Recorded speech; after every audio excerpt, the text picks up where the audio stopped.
Dallas-Fort Worth. Let's go, Cowboys. An Odyssey sports station. Driven by our D&M Leasing Studios, it's your college football fix. Welcome to Fan University on 105.3 The Fan.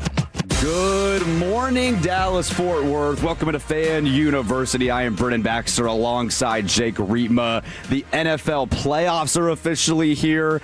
Indiana might be the greatest college football team I've ever seen. We have got a great show with you here till 1 o'clock. We'll break down the NFL playoffs, the college football playoffs. We've got a whole bunch to get into. Jake, it's great to be back in the saddle with you, my man. How about that? I think it's a little too late on Saturday, January 10th to say Happy New Year! And I've got to tone down my excitement. I've been told I get a little bit too excited from time to time, but I can barely contain it. Come on, we got Brennan Baxter running the show. We got Jacob Ray on the ones and twos, and selfishly, gonna have a moment here. It feels good to be back on the air, saying hello to all the Tolos, and make sure you say hello to us as well on the Franklin Injury Attorney text line 877-881-1053, because it just feels right, Brennan Baxter, and we're with you until 1 o'clock. So we got 4 hours to party, to hang out, to get you ready for. By the way, it should still be called Super Wild Card Weekend. Dropping the super is just egregious.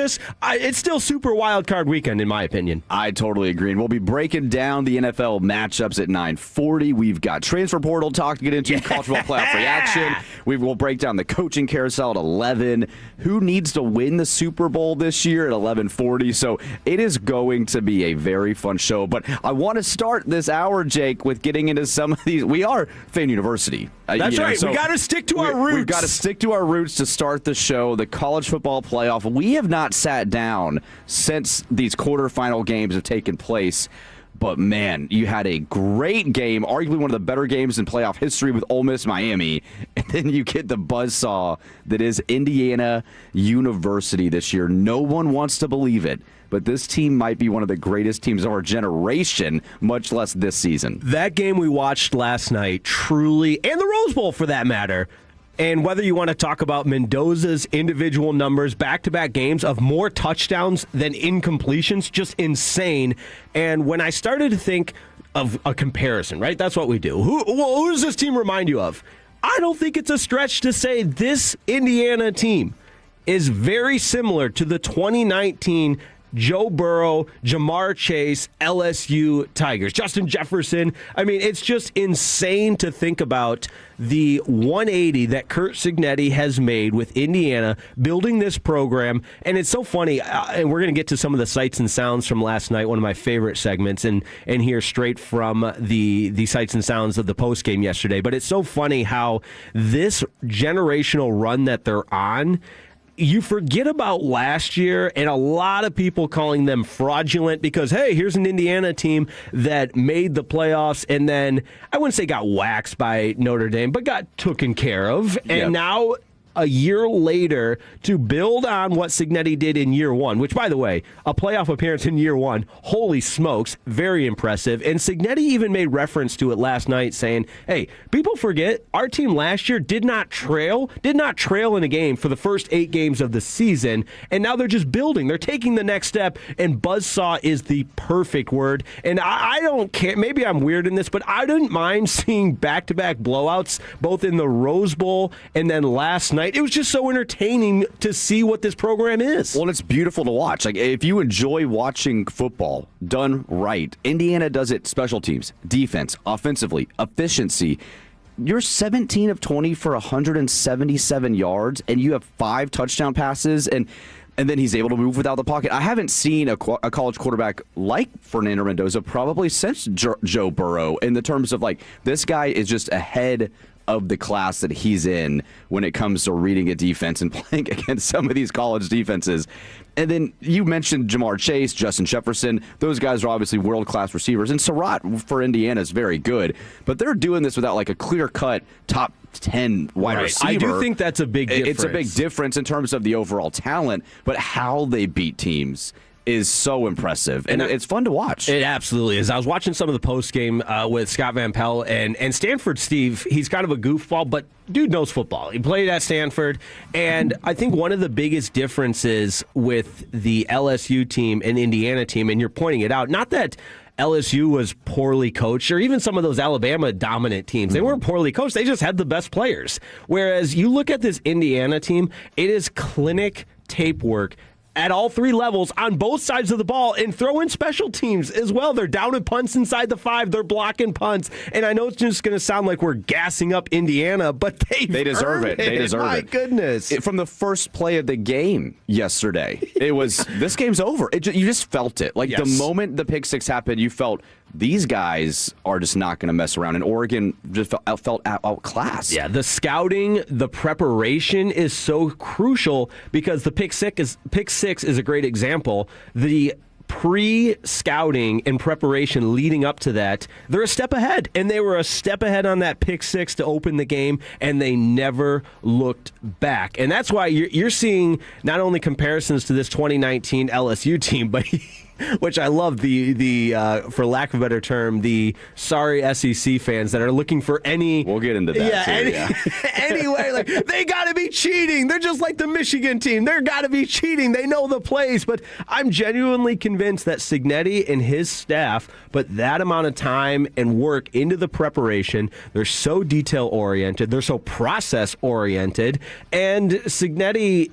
he's got some great sound bites, which we'll get into, but he also preaches one step at a time, one play at a time, and it's coach talk, but my goodness, it is working. And that's why they're open as a 7.5-point favorite. And I think that's actually fair. And Miami, we don't want to sleep on Miami. Right. What they've done. Because they got the athletes. Right. They have the athletes. They have one of the best defenses in the country. What they've been able to do in a 3-week stretch is very impressive. And we deserve to give them their flowers, but this Indiana team just seems to be on another level this season. And you mentioned coaching in the era of the transfer portal, where Indiana is bringing in all these guys and it's all about money and everything. You still have to coach the players on the field and do it well. And so if you even bringing in new talent, the fact that they are this disciplined and unselfish as a team, that's all Curt Cignetti. Like, they are an example of why you need a coach to make everything work. I just think it's a phenomenal story. The fact that this is our national championship too. Indiana, Miami. Right. How much money would you have won if this was your betting odds in August of having these two teams be in your championship? And it's great for college football too. Yeah, you're absolutely correct. It's also, and not that we need any more signals or representation and realization that, hey, this is the new college football, but this is the way it's going to be. And Cignetti, and rightfully so, gets a lot of credit for his ability in the transfer portal. They were talking about, Lane Kiffin got the reputation as the portal king, but no, Curt Cignetti is the portal king. But he's also doing it with guys, and excuse my language here, but grown-ass men dominating the trenches. And you saw the comparison between the number of 5 stars that Oregon had in that game last night, 50-something, compared to the number Indiana had, certainly less than that. But what Indiana had was grown-ass men that have been developed and built both physically and mentally year after year after year in Cignetti's system, to where he's putting forth the blueprint, I think, of what the future of college football is. Not to minimize 5 stars coming out of high school. That's obviously still a component to it all, but I think we're seeing a complete change in the blueprint and the approach in college football. So Miami, Ole Miss, one of the best games I've seen in college football in a long time. The amount of scores you had in the last 5 minutes alone. What that means for Miami and Mario Cristobal, the risk that he took leaving Oregon to go back to his alma mater to coach at Miami, all of the talk going into the playoffs of, is this team deserving of being in? Notre Dame should have been in, but they had the head-to-head matchup. And here they are in the national championship game, finding a way to beat Ole Miss. Your thoughts on how Miami was able to do this? Well, you watch that game, and I think Cristobal's audio post-game and some of that we'll have in Sights and Sounds tells a part of the story where Miami didn't play their best game against Ole Miss. 10-plus penalties, I believe. They had some opportunities where defensive players are getting two hands on the ball and unable to close it out, if they don't have that killer instinct and are more opportunistic against Indiana, I think we are going to see similar results to what Indiana's done the last two games. But as far as that game against Ole Miss, I sat back and thought, wow, this is, and I do this often, but you can't ask for anything more entertaining than back and forth down the stretch. And credit to Ole Miss, too, for obviously everything that we've detailed over the course of this college football playoff run, the Lane Kiffin saga, and Pete Golding doing everything he could to get the most out of that team. And although they fall just short, and controversial ending, I tweeted about it, so you know it really got my attention. Should have been pass interference. I agree. Should have been pass interference, but Ole Miss and Trinidad Chambliss and the rest of that team deserves a lot of credit and can be proud, not hang their head, be proud that they got every ounce out of their abilities and the most out of this season. It was close to turning into one of the most Cinderella storylines of a team to make a run to the national championship we've ever seen, especially with the Lane Kiffin drama on the side. And Trinidad Chambliss, this guy proved every single game this year that he is a gamer. He could go and get the job done. It was so much fun to watch. I think that Trinidad Chambliss became one of my favorite players in college football throughout the season. It's a great story, man. It's a great story. And a little tease for Jake's Takes at 10 o'clock. We might dive into more of the Trinidad Chambliss story. So buckle up for that, Brennan Baxter. Buckle up. I can't wait, man. What do you make of the narrative? We're seeing this now that the SEC's reign is over, or that because they play a tough schedule, that's the reason they're not able to make a run in the playoff. This is the first time in 23 years that we will not have an SEC championship in 3 consecutive seasons. Yeah, 3 consecutive years. And it's funny because the conference, I got to be careful of, I talked to this SEC fan, but I've got friends in the SEC region of the country that they just have a certain way of looking at college football. And there's nothing you can do to change their opinion.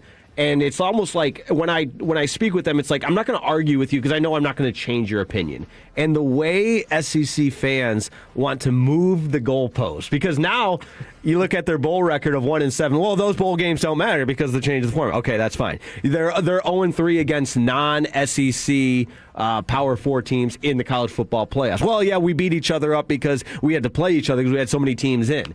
And you just find different ways to shift the guardrails of the argument, the parameters of the argument, move the goalpost back. At one point, whether it be Paul Feinbaum leaving the country or any other ESPN SEC homer, I just need somebody to say, hey, look, the playing field's pretty level, and the Big Ten's done some good things over the last couple of years. That's all I need. Yeah, and not only is it level, but it's how the Big Ten has done it. And look at the teams that have won. A Michigan team with Harbaugh that was physical, just going to pound you in the run game and win the trenches. I will say, give an asterisk next to that Michigan team, though, because Connor Stallions is a cheater. I was waiting for that. And then you have the Ohio State team, the redemption of Ryan Day and everything, and how that team had to come about and win. And then this Indiana team that just does it in all 3 levels of the game. It's a little concerning, I think, if you're Greg Sankey in the SEC going, okay, these teams are winning in 3 different ways and how they're doing it. And Indiana, I could get Michigan, Ohio State, but now Indiana's taking the mantle. It's the losingest program of all time. I do think it's going to be an interesting narrative going into next season, regardless. And then Miami, where people were disrespecting, and they're like, oh, well, they're not an ACC team. Well, buddy, they play in the ACC. I don't know what you want. They're like an SEC team. No, they're not. They're an ACC I don't really team. know what you want me to say to that. They lost SMU and lost to Louisville, and then they were still good enough to beat Ohio State, A&M, and Ole play in the ACC title game. And beat 2 SEC teams along the way to get here. So I also, one more thing on that, and I don't mean to just, because, again, this is the portion of SEC fans that I've talked to. Oh, I know friends. But there's going to be other SEC teams out there, or SEC fans out there, that will concede that, hey, the last couple of years haven't been great. But I just can't stand from the talking heads that did the finger-pointing name-calling in an arrogant way of, we couldn't be possibly bothered to play these schools that are beneath us, and then find a way to stub your and talking about blowouts. Oh, the first round of the playoffs is going to be nothing but blowouts, which in a lot of cases it was. But Oh, by the way, there's a couple SEC teams that got their asses blown out. Maybe the Rose Bowl. Is that a big enough stage? The granddaddy of them all? Yeah. How Alabama looked so mismatched against Indiana, I think, is where the argument for me dies. And I think the SEC has a lot of great football teams, and they had teams that could definitely go and win a championship this year, but you still got to play the game on the field. And if you go against Indiana and look like you're a Division II school compared to Indiana. Hey, no disrespect there. Come on now. It just, to me, it just, the argument loses a little muster. Hey, I meant to shout out Jacob Ray. He's hiding back there behind these monitors. I could barely see him, but he's on the ones and twos back there. Jacob's with us till 1 o'clock as well. But, and hosting later. And host next week. Later next week. Yeah, later.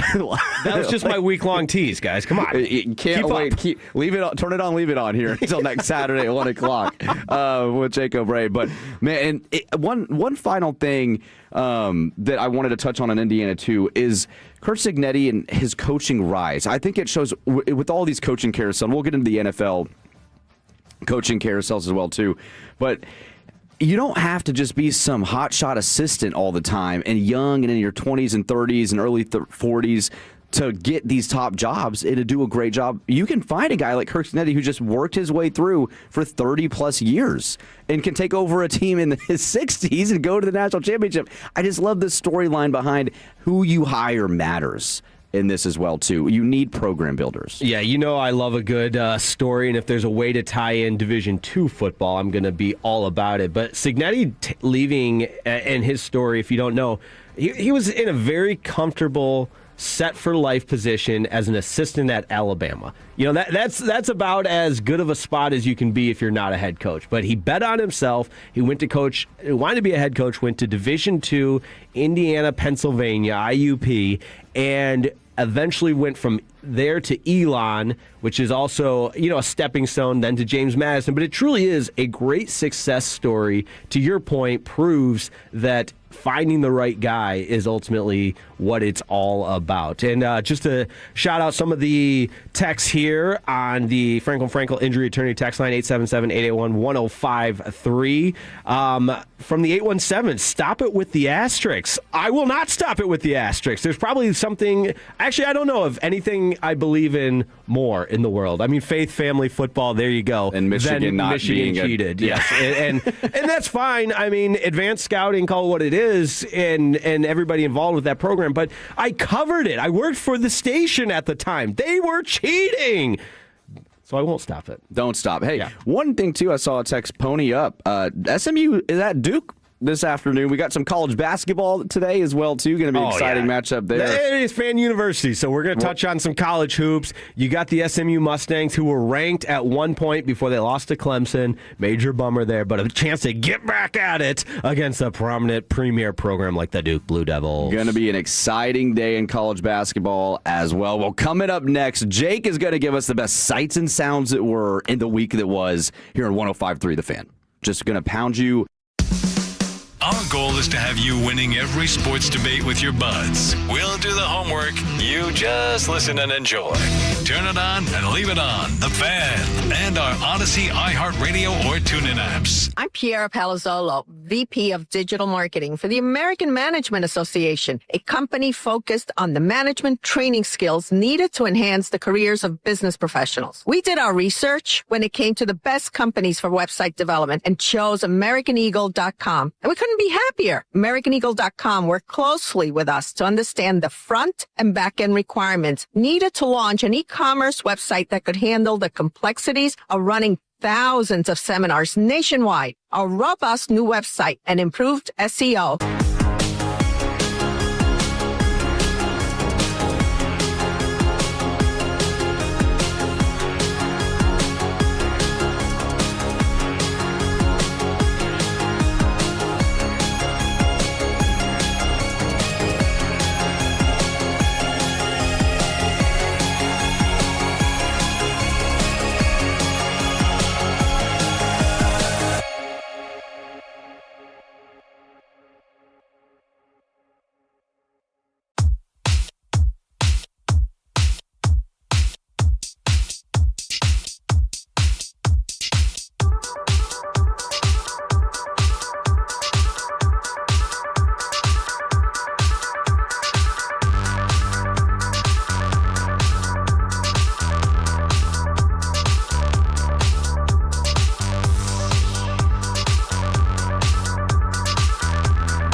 sale now at TNAWrestling.com. And it's back to the Fan University right here on 105.3 The Fan. This upcoming segment's brought to you by the Frankels. If you've been injured in a car or truck wreck, call Frankel first, 214 or 817-333-3333. With Frankel and Frankel, there is never an out-of-pocket cost. They only get paid when you win. Frankel and Frankel, the go-to car and truck wreck attorneys in Dallas. You're spoiled. You're spoiled. They tired of winning, they can send me on the way because that's all we've done is win. I will run myself through a window. If I hear one more Big Ten coach, blame it on the freaking travel. If you have people who are on TikTok all day, right, they're probably not used to playing a competitive moment and having to be your best. If I was a fan, I'd be mad at me too. And now, the new face of Oziki. What do you think? You tell me. Yeah, you can't let that go.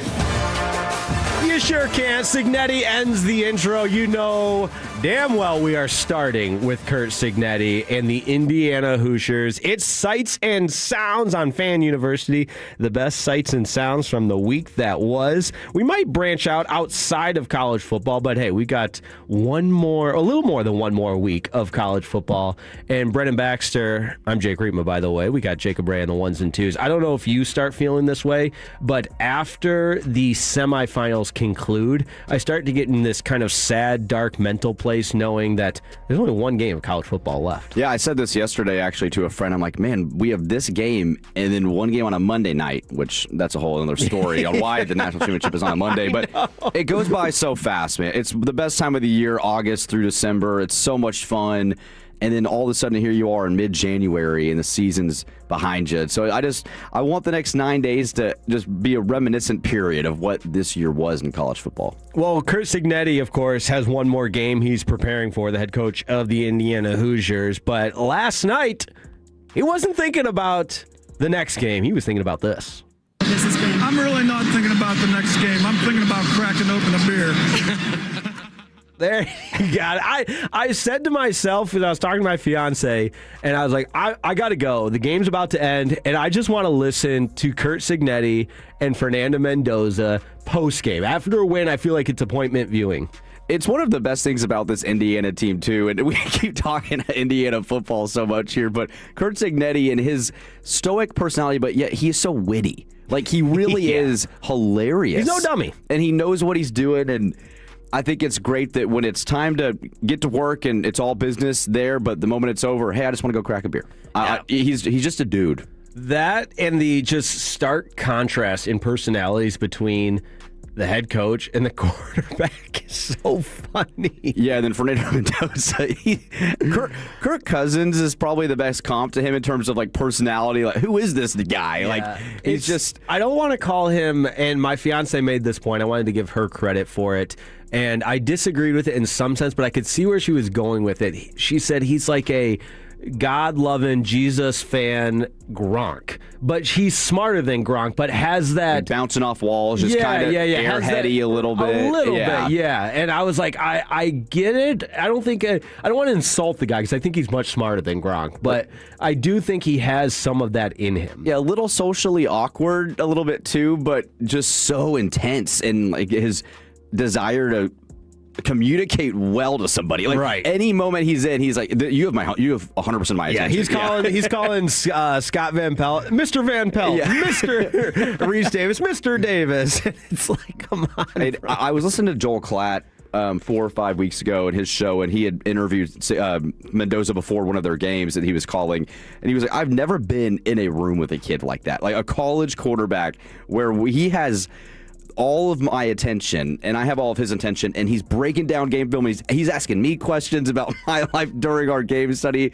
It's just hilarious to see that it's Mendoza and Signetti. They couldn't be more opposite, but yet it's a perfect match for what they're doing at Indiana. And this is a perfect clip to embody exactly that. And listen, I like this clip because it does show, Mendoza, he's articulate. He's obviously a brilliant kid with a ton of enthusiasm. But here is Fernando Mendoza on the Hoosier-friendly crowd at Mercedes-Benz Stadium last night in their blowout win over Oregon. Yeah, the crowd had a fantastic impact, and shout out to Hoosier Nation for being here. We played at Autzen Stadium, Week 5. I believe I probably had 5 or 6 pre-snap penalties. 7. Oh, 7. 7 pre-snap penalties, as Coach Signetti just stated. Like that's huge. That's huge, especially that's one of the ways that you're able to lose a game. And I think that not having to go on silent count because of Hoosier Nation being here and making them go on silent count is a huge aspect of the game and the offensive operation that's not talked about enough. So shout out to Hoosier Nation because going on silent count, especially against the Ducks, is always tough. And making the other team go on silent count, I mean that might as well account for some points. I also wanted to grab that clip because we were talking about just the dynamic of the relationship. It's so perfect in that clip. You get Signetti interrupting 7 pre-snap penalties. And the fact that Signetti knew that right off the bat. Hey, we had 7 penalties when we played in Week 5. We just won by 30. We just dominated them. We still had 7 penalties Week 5 against Oregon. Unacceptable. Yeah, absolutely unacceptable. And I've seen a lot of the memes and GIFs and everything else. Like, Signetti he's a content machine. And so is Mendoza, for that matter. We had talked about this, about college football needing a coach like Signetti to take the mantle. You always need a character. College football is a character-driven sport. And I think he embodies the modern coach of transfer portal, but still bringing together kids while also giving good sound bites during Sights and Sounds. And college football needs guys like that. It felt like when Saban retired, you kind of have Kirby Smart. Dan Lanning has some kind of, but he's a little bit of a lull. And we're getting a villain with Lane Kiffin's now the main villain in college football coaching. So this is great. I think you're going to have the class of college football in Indiana. Lane Kiffin coming into LSU next year. It's setting the scene great for 2026. But this is important for college football to have a guy like Kurt. From the 214 here on the Frankel Injury Attorney text line, Chat GPT, create me the ultimate throwback old-fashioned college quarterback. It's Mendoza. I love it. That is great. It's a good way to put it. But we've got other clips to get to here on Sights and Sounds on Fan University, the best audio of the week. And Paul Feinbaum, hopefully his passport is updated, because I take you back to August, preseason, when Paul Feinbaum was asked who's going to win the national championship. He made this declaration, and I hope somebody holds him responsible. By the way, if it's not, I'm leaving the country, because I am so sick and tired of being harassed by Big Ten fans on our show. The Big Ten has literally done nothing. They won 2 national championships. Michigan won one 2 years ago. They've won 1.5 national championships, I think, and before that in 70 years, and they act like they invented football. Alabama has won about 15 national championships in my lifetime. Now, I realize that's not a good comparison to a realistic lifespan, but I believe Texas is going to win. I didn't mean to avoid your question. It's going to end all this, and on January 20th, I'll be the happiest man in America, because I won't have to listen to the Big Tenors, or as my callers call them, the Little Tenors. Oh, plot twist. On January 20th, Paul Feinbaum's ass is going to be international somewhere. Yeah, he was on First Take earlier this week, and he actually admitted, like, hey, the SEC is not what it used to be, and I had to eat my words. So at least he took some accountability. That soundbite's ridiculous. That's totally ridiculous. I know I'm cherry picking, but I wanted to, and I'm glad you brought the context that, hey, he did at least say. He did take accountability back a little bit, but you know that he's hurting from this. Oh, this is tough. Yeah. This is tough. But he has to, and that's what I talked about in the opening segment, like the name calling, like the Little Tenors. And I'm not even that much of a Big Ten guy, but if we're going to do this conference supremacy argument, if the SEC won 3 consecutive national championships, we'd never hear the end of it. And Indiana hasn't won the national championship yet. But if they do, that's 3 consecutive for the Big Ten. So give them their flowers. Just call it what it is. And even if it's Miami that beats Indiana, it's still not the SEC. Yeah, right. And so, well, hold on. That's such a good segue to our next cut. Because maybe Miami is an SEC team, according to some. The ESPN propaganda machine, in particular, Ryan Clark, somehow he's got a case here that Miami is an SEC team. I don't know. Because I'm going to break it down a little bit easier for you. And I know you're going to hate this. I love it. The Miami Hurricanes are the most traditionally SEC football team in all the country. It ain't Florida, it ain't LSU, it ain't Auburn, it ain't Alabama, it ain't Georgia. This is the first time Ole Miss this season has faced a team that plays like we historically believe SEC teams play. The physicality was out the door. Yeah. Can I just say this about Ryan Clark? He might be one of the dumbest commentators I've ever seen when it comes to ESPN. That's ridiculous. Alabama and Georgia are SEC blue bloods. I'm having a hard time coming around to that. I just, if you're going to frame, and obviously I don't know what the hell I'm doing, and I'm not good at this, not as good as Ryan Clark. He's on ESPN, so who am I? I'm just some loser blabbing into a microphone. So don't, take it. It's my 2 cents worth less than that. But if he's going to make the point that Miami is a physical, athletic, dominant team in that way, then start with that. Like, frame your argument in a more concise and, in my opinion, intelligent way, and then say at the very end, and by the way, that's how we always viewed SEC teams. I just don't respect the rage baiting that comes from this, because that's what he's doing. Yeah. And well, it's working. He's getting his time on Fan University. It's not sound. It's just literally not sound argument. And that's what he's on ESPN to do, not rile up fan bases that when doesn't make any sense. I do think that him, Feinbaum, like Stephen A. Smith, like they have gone more this last week into the respect for Indiana. And I do think that's what we ultimately need to focus on. Like the Big Ten and Indiana deserve their flowers. We can talk about the SEC going downhill a little bit, but they're still the SEC. They still have great teams. They'll be back next year. They'll probably have preseason ranked 1, 2, and 3 in the country. I don't know. That just really bothers me, man. Miami plays in the ACC. They're an ACC team. Well, the 469 is telling us it's not that deep, so I bet he's a lot of fun at parties. You're right. So let's move it on, though. There's nothing I love more than an awkward trophy presentation gone bad. And we're going to hopefully have time to do a Sights and Sounds Part 2, or we'll get to the cuts that we don't. But the awkward trophy presentation in the VRBO Fiesta Bowl with Cristobal on a hot mic talking about getting all of these random people. I mean, I've explained it enough. This is what poor Holly Rowe had to deal with in the Fiesta Bowl trophy presentation. Coach is still directing traffic as most good coaches do. And Judy, take it away. Guys, can we get our players up here instead of all these extra people? On behalf of the Verbo Fiesta Bowl, congratulations to both teams for an amazing season, an incredible CFP semifinal game, and an amazing, amazing win tonight. It is my honor to present the Verbo Fiesta Bowl Championship Trophy to Coach Mario Cristobal and the Miami Hurricanes. Poor Julie was put in a no-win situation there. She's obviously, her area of expertise is vacation rentals. It's not trophy presentations in college football. Poor Julie. I always thought this with these companies that just throw someone onto a microphone and in front of 50,000 people. You led the company in sales this year. You can do the trophy presentation. If I got told in the office on Friday morning, hey, by the way, you've been honored to go and give the trophy away, I'd have massive anxiety about what I'm going to have to go do in front of that many people. So I feel bad for Julie, man. And then you got Cristobal yelling in the background, get these people off the extra stage. People, yeah.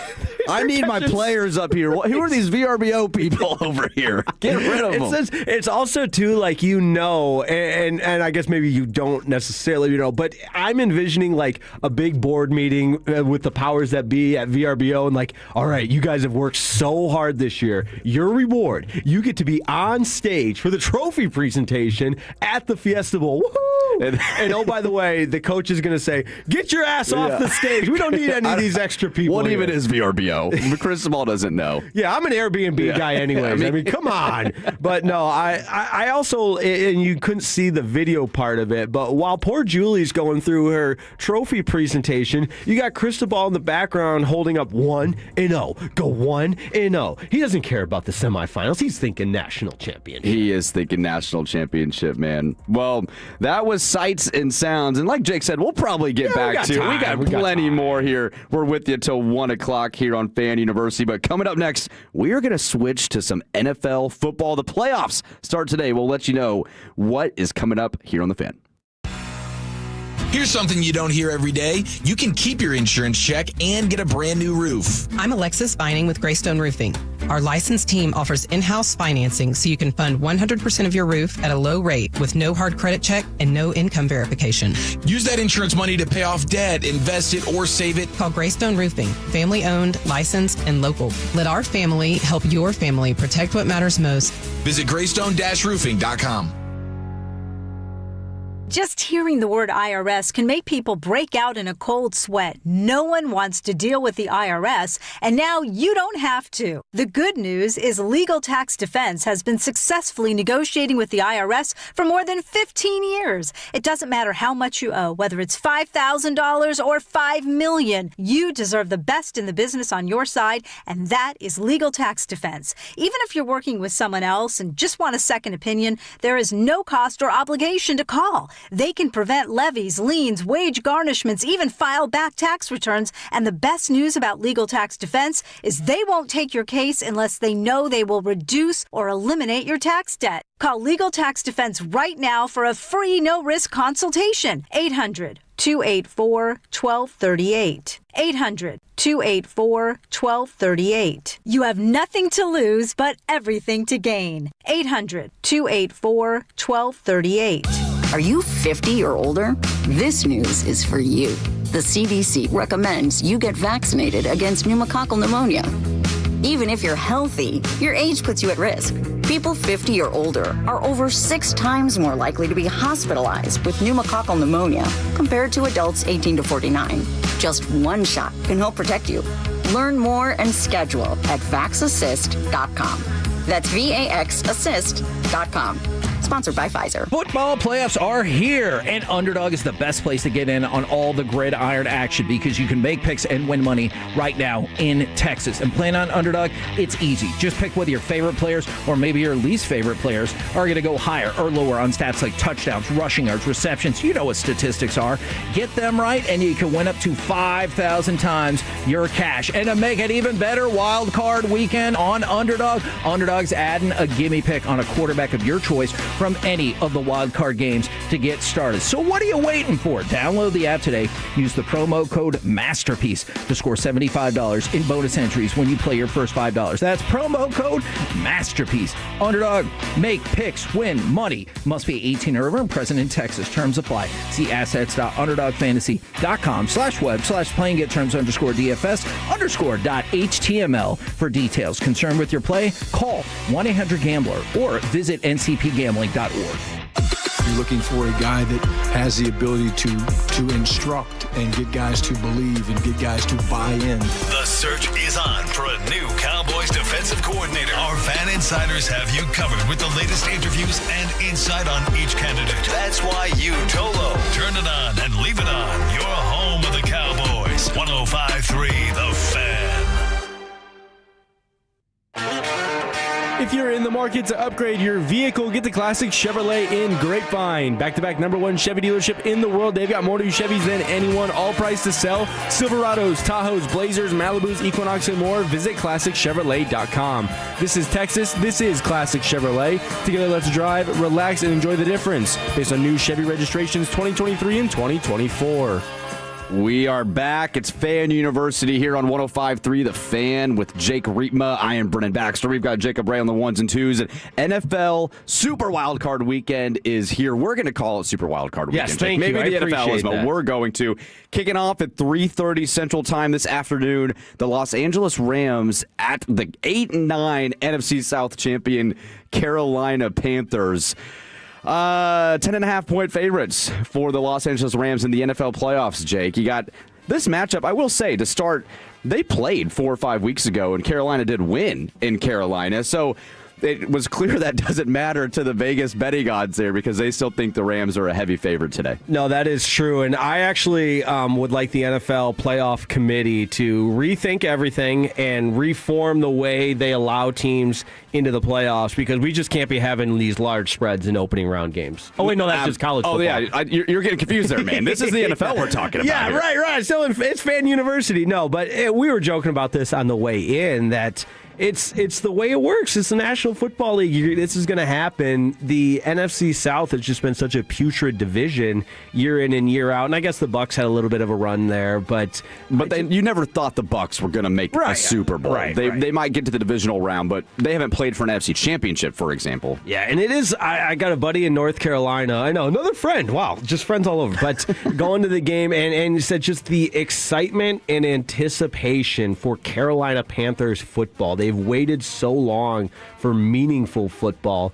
And growing up, like, sometimes, right, wrong, or indifferent, you kind of just forget about the quote-unquote historical perspective when it's not your team. Like, for your team, every season, live and die with. But think in your head of any meaningful Carolina Panther football game. You really, the last one I can think of is Cam Newton in the Super Bowl against the Broncos, but they got blown out, and it was a boring game. And that was a 1 year because, and again, I don't know the Carolina Panthers history, but that was an outlier, if you will. That was 1 year. They go to the Super Bowl, and before that, I guess the Super Bowl they lost to the Rams, right? Well, no, there was the Patriots. Or Patriots, yeah. I'm sorry, Houston with Jake Delhomme and those guys back in the day. Steve Smith. But yeah, this franchise with Bryce Young, too, coming in year 3, there's questions on if this guy is more of a bridge quarterback. Can he be a franchise quarterback? Does one playoff game really define if that's the case? I think the jury might be out on Bryce Young. Now, he could definitely change the narrative if he goes out. Arguably, the best game of his career was against the Rams earlier this season. So this is an opportunity for Bryce to make some noise. And for the Rams, we've been looking at them all year like this is probably the best team in the NFL, but they have limped a little bit to the finish line here. They probably have the MVP in Matthew Stafford. But they need to go out. Yeah. Well, I know, but he's probably going to win. Matthew Stafford I can root for. It's Kelly Stafford that's fingernails on a chalkboard, the worst of the worst, the morning after pill podcast, whatever it's called. I know it's not actually called that. I didn't know you listened to that. Oh, yeah, big fan, number one subscriber. But I had no idea. Kelly's going to find a way to make Matthew's life all about her. And I'll never forget when Kelly Stafford, sorry to go off on a tangent here, but when the Rams played in Detroit and Kelly Stafford equated the booing of Matthew Stafford saying, the Lions fans were booing my kids. They were booing my kids. No, they were. They're booing your husband who spent 11 years there. From the 469 we just had, are we just doing college talk today, or do we get Jake Unleashed? You just got the answer to your question. We get Jake Unleashed. Kid Muse, that's my guy. Shout out Kid Muse. I love it. I do think this is an interesting matchup, though, in the sense that Los Angeles was not able to ultimately win the division. That was to the Seattle Seahawks, who's the 1 seed. We might be getting that matchup depending on how the Bears-Packers goes tonight as well, too, which is a matchup I can't wait to get into. I know Jacob Ray's excited to talk about that one, too. I got slandered last time I was on air because I wasn't... Rightfully so. Because I wasn't super high on Caleb Williams. So I got to defend my position yet again. Don't worry, I'll back you up because I saw him play. I saw him play Sunday against my Lions. Yeah, so...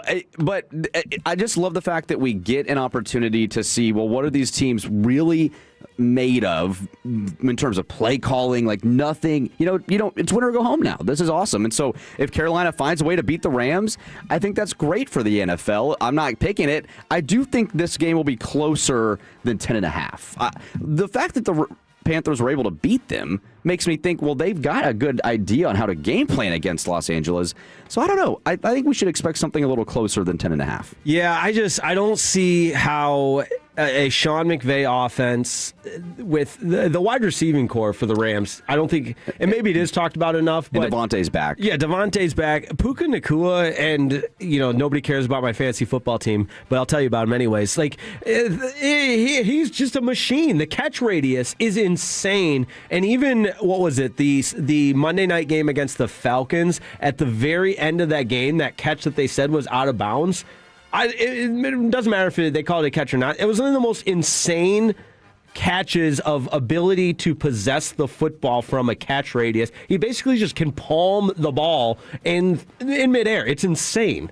Yeah, that catch was phenomenal. I thought they were going to call it a catch. If it was a catch on the field, that would have been. But Puka, the amount, and then you got Kyron Williams and Blake Corum has started to make a run there, a Michigan guy. Oh, Jake. yeah, won that national championship. So they have depth at the running back position. It'll be really interesting. And then Carolina, there's not much there in terms of talent. Xavier Legette at receiver, and they've got McMillan, who's come on as a solid rookie, but they are outmatched your talent. Rico Dowdle, who had some moments this season too, and Chuba Hubbard, but I don't know. It'll be interesting. I do want to transition, though, to the Bears-Packers because this is now the third game Jacob Ray, the microphone is on. It's on. Jacob Ray's got his Caleb Williams jersey on here in the studio. Did you paint your fingernails? Joe, should I?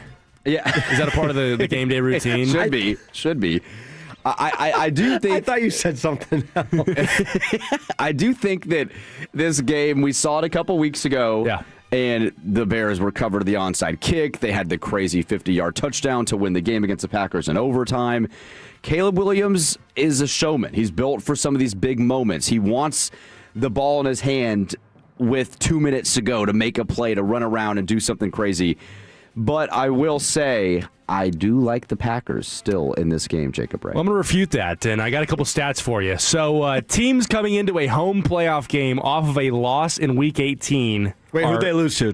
They lost to the Detroit Lions for the second time this season. Yep, swept. Are 66 Dan Campbell is and still 10. Ben Johnson's daddy. Just wanted to get that out there. That's why he fired his offensive coordinator already halfway through the season. Yeah, he wants to come back. We'll welcome him with open arms. But go ahead. You got the stats. I'm sorry. Go on with the stats. So teams that come into the playoffs in a home playoff game after losing Week 18 are 66 and 10. And a team coming in, there's only been one team in NFL history to come into the playoffs on a 4-game losing streak and win. That was the 1986 New York Jets. With that being said, I am incredibly terrified for the outcome of tonight's game. And one thing I will say about the previous matchup in Chicago was that game probably wouldn't have been as much of a sweat if on 4th and 1 on their opening drive, the Bears decided to not run a sneak through their tight end's legs to their 5'7" running back.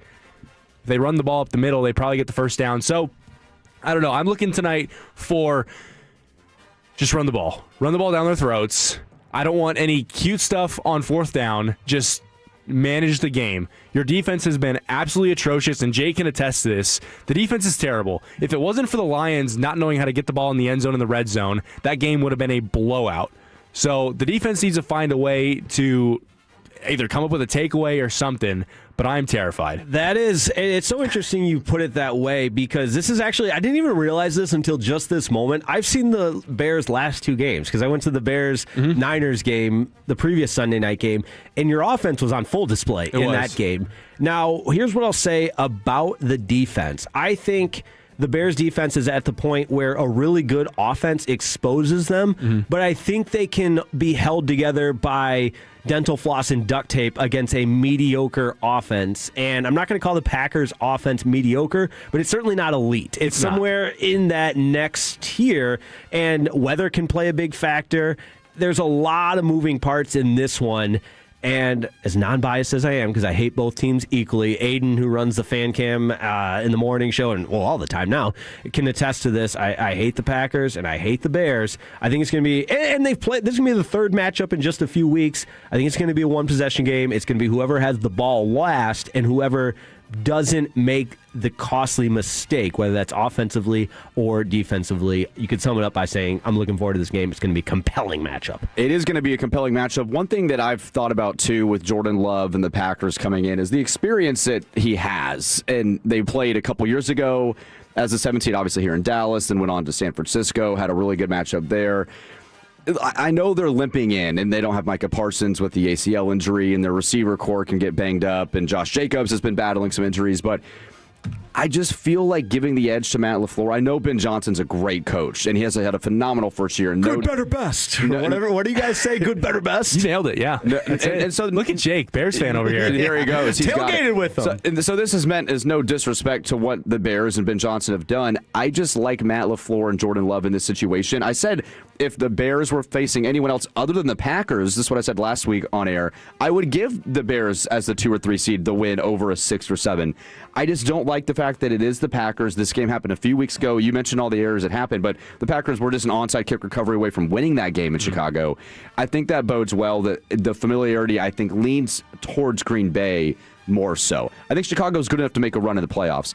I just don't know if I trust them in this specific matchup with how much this rivalry means and how much Green Bay has just dominated it over the course of the last decade. And another kind of tidbit in this game, kind of off the field stuff that doesn't have anything to relate with the playoffs, is there's a lot of rumblings that if Matt LaFleur loses this game, he's out. And a face to watch is John Harbaugh to come in there and snag his spot. And the Packers, I want to say president of football operations, was just hired by the Dolphins. So Matt LaFleur would be a name to watch if he gets fired to go to the Dolphins. So you could say, I think Matt LaFleur can either turn this offense into a good offense or a terrible offense. I don't think they're going to sit directly at mediocre, especially in the playoffs, and especially if he's coaching for his job. Yes, John Eric Sullivan, which I don't know how many names you get, but aren't the Packers just owned by everybody? Aren't they a franchise of the people or whatever it is? How is he a board of directors elected by the people? I had a guy that I was sitting next to in the sauna, and he was like, I'm a minority owner of the Packers. Yeah, they're owned by the people. Yeah, good for you, dude. They're like a, what do they call it, publicly traded company, something like that? I think that is an interesting point. Does LaFleur feel like he's coaching for his job? Because pressure. He's not going to leave. You're not leaving Green Bay unless you want to go coach Lamar in Baltimore. None of the head coaching jobs are very attractive that are currently open. But if the Packers were to move on from him, he would be a hot commodity as well, too, moving on to maybe Miami or Baltimore, one of those things. But do you trust Caleb Williams now in the playoff? We've talked about the completion percentage, but he is a gamer. I mean, the dude just finds a way to make plays that not a whole lot of other people can make on the planet. But do you trust him to be consistent, winning games, just doing the checkdowns, doing everything right? You feel like now that it matters, first time being in the playoffs, he's going to be able to do that. All right, I promise I'm not making excuses and I'm not going to be a homer, but I hate the completion percentage stat. And for most guys, it's very accurate because the guys with a high completion percentage are very accurate quarterbacks. But Caleb Williams leads the NFL in throwaways and drop passes. So the completion, you can kind of miss me with the completion percentage a little bit, but no, I will concede that there are easy throws that he misses. And I think going back to the San Francisco game, I think Chris Collinsworth was giving him a hard time on a Duvernay drag route that he missed as he was backpedaling. It's like, okay, if he hits that throw, yes, it's a touchdown. But also, I think to an extent, we've seen him make some ridiculous throws over the course of the season that when he misses a throw that, I don't know, probably 15 quarterbacks in the NFL miss, it's like, okay, dude, what are we doing? That was a gimme. So I would say I trust him in a close game. It's just a matter of, can the Bears get off to a good start for like the fourth time this season? And coincidentally, all the games that you've gotten off to a good start in, aka Minnesota, Baltimore, and San Francisco, you've lost. So maybe getting off to a slow start is what they need to get this thing rolling. I love the Jacob Ray breakdown for the passionate team he supports, but also the stress watching that's going to take place tonight for you. We'll be getting texts tonight. You guys are the same way with Texas Tech, too.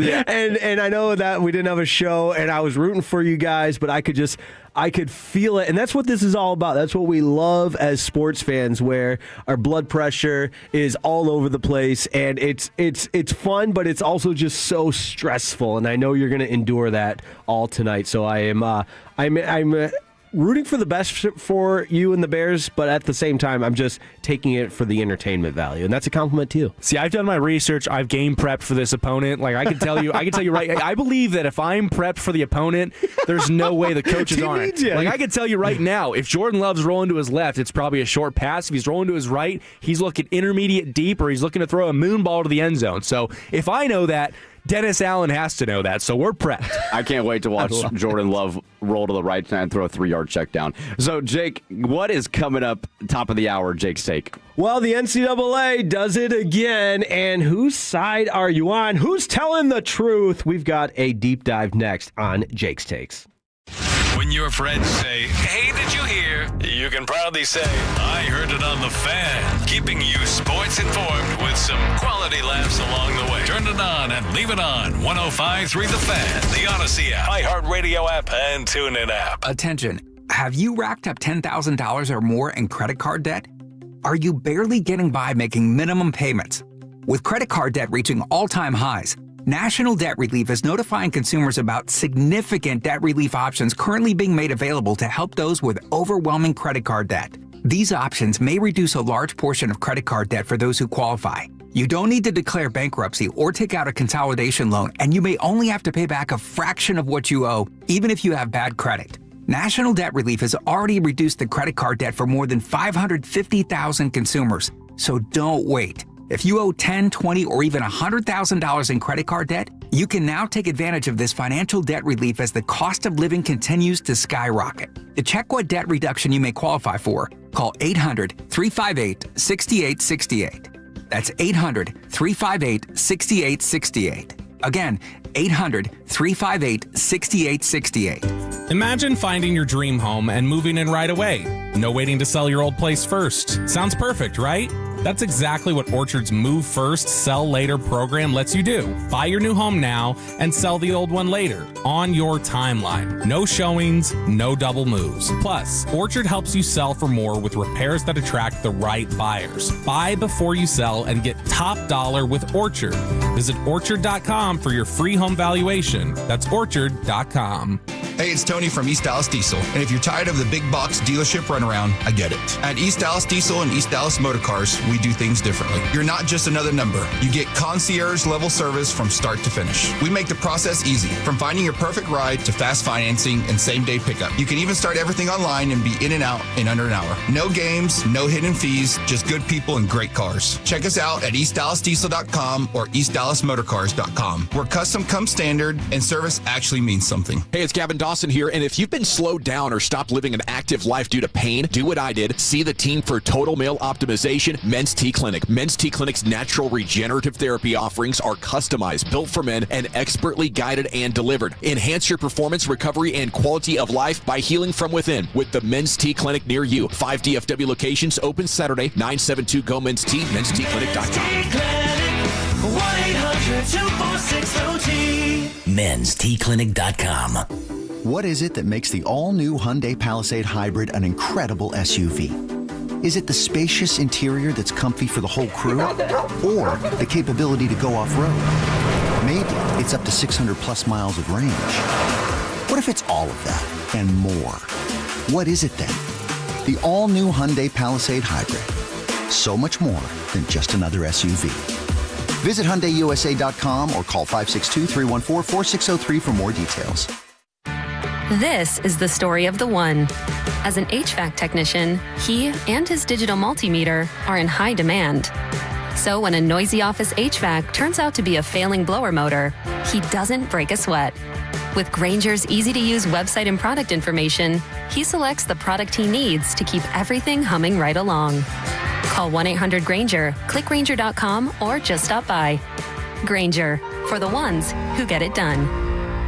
Is your financial advisor offering you up to a 30% upfront bonus? Or are they promising you up to 10% growth per year, all for your retirement income? If not, then you need to come to Trajan Wealth. I'm Jeff Jr., founder of Trajan Wealth. If you have a plan to retire within the next 10 years, don't wait only to find out it's too late. I've seen hardworking folks like you retire only to be required to go back to work, all because their advisor told them guarantees like these were too good to be true. They're not. That's up to $30,000 upfront or up to $10,000 per year on $100,000, all guaranteed for retirement income. Don't keep working when you're supposed to be retired, and don't let any financial advisor tell you it's too good to be true. Call Trajan today, 469-579-3500. That's 469-579-3500. Annuities, not advisory products. DBA Trajan Wealth Insurance Solutions. Additional disclosures at trajanwealth.com.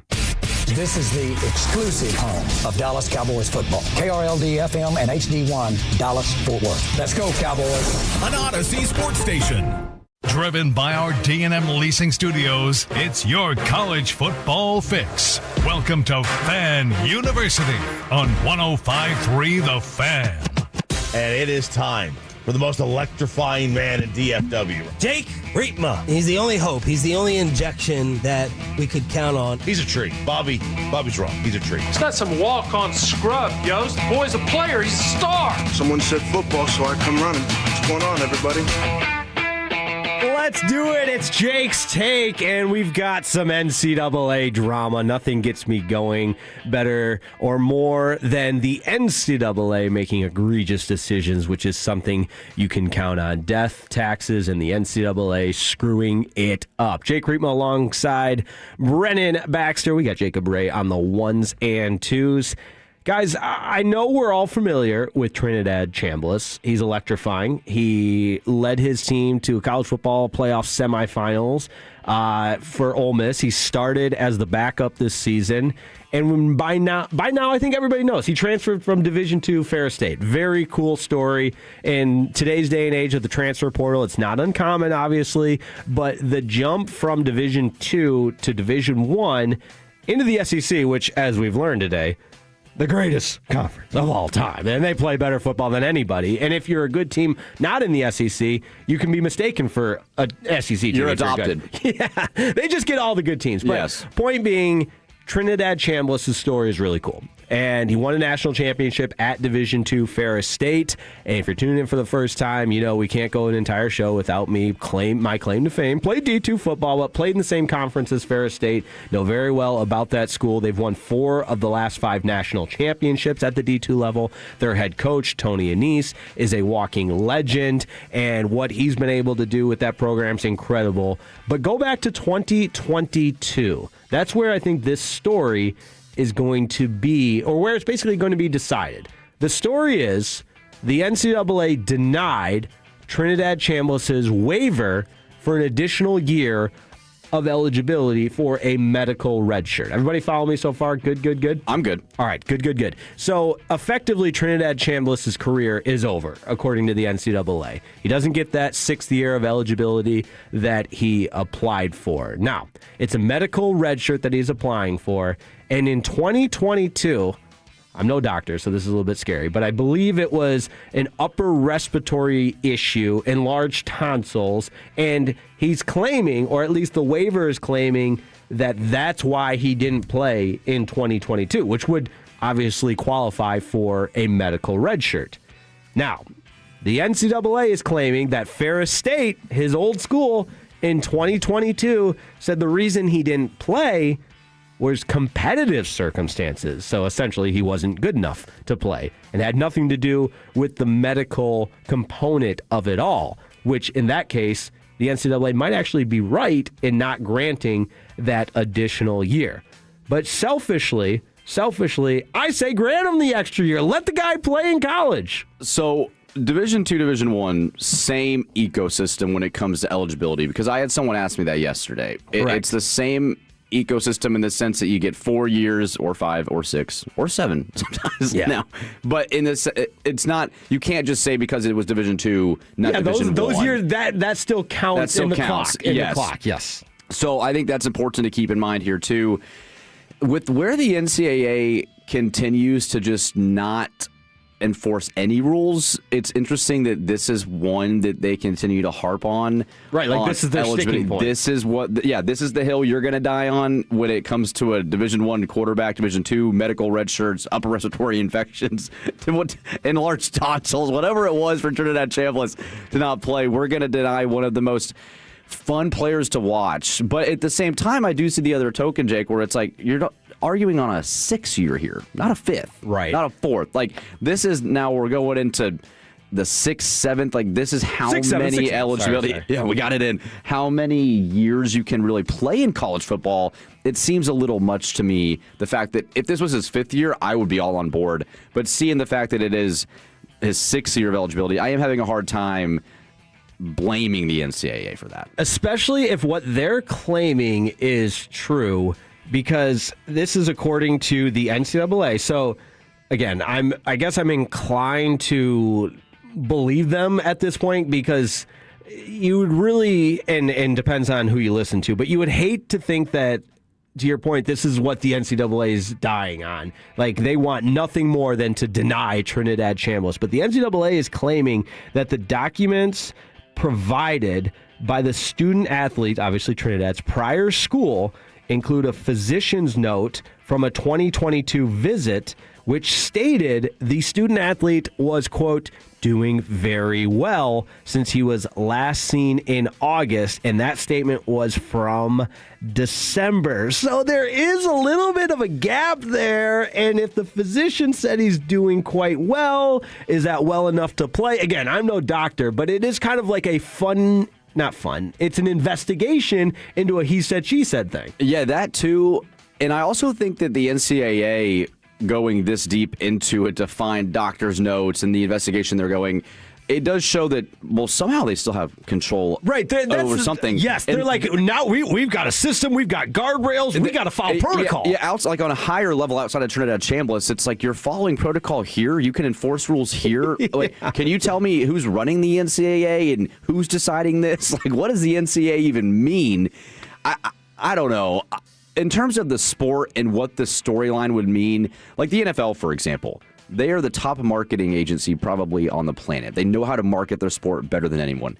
If you're the NCAA, and I'm not saying just hand out a special privilege, but if Trinidad Chambliss was a returning quarterback for Ole Miss next year, playing when Lane Kiffin goes to Oxford in September, and it's Trinidad against his former coach, just like the dollars that game would bring in, the TV ratings that would bring in, the storyline around that. College Game Day's probably going to be there regardless of records in mid-September.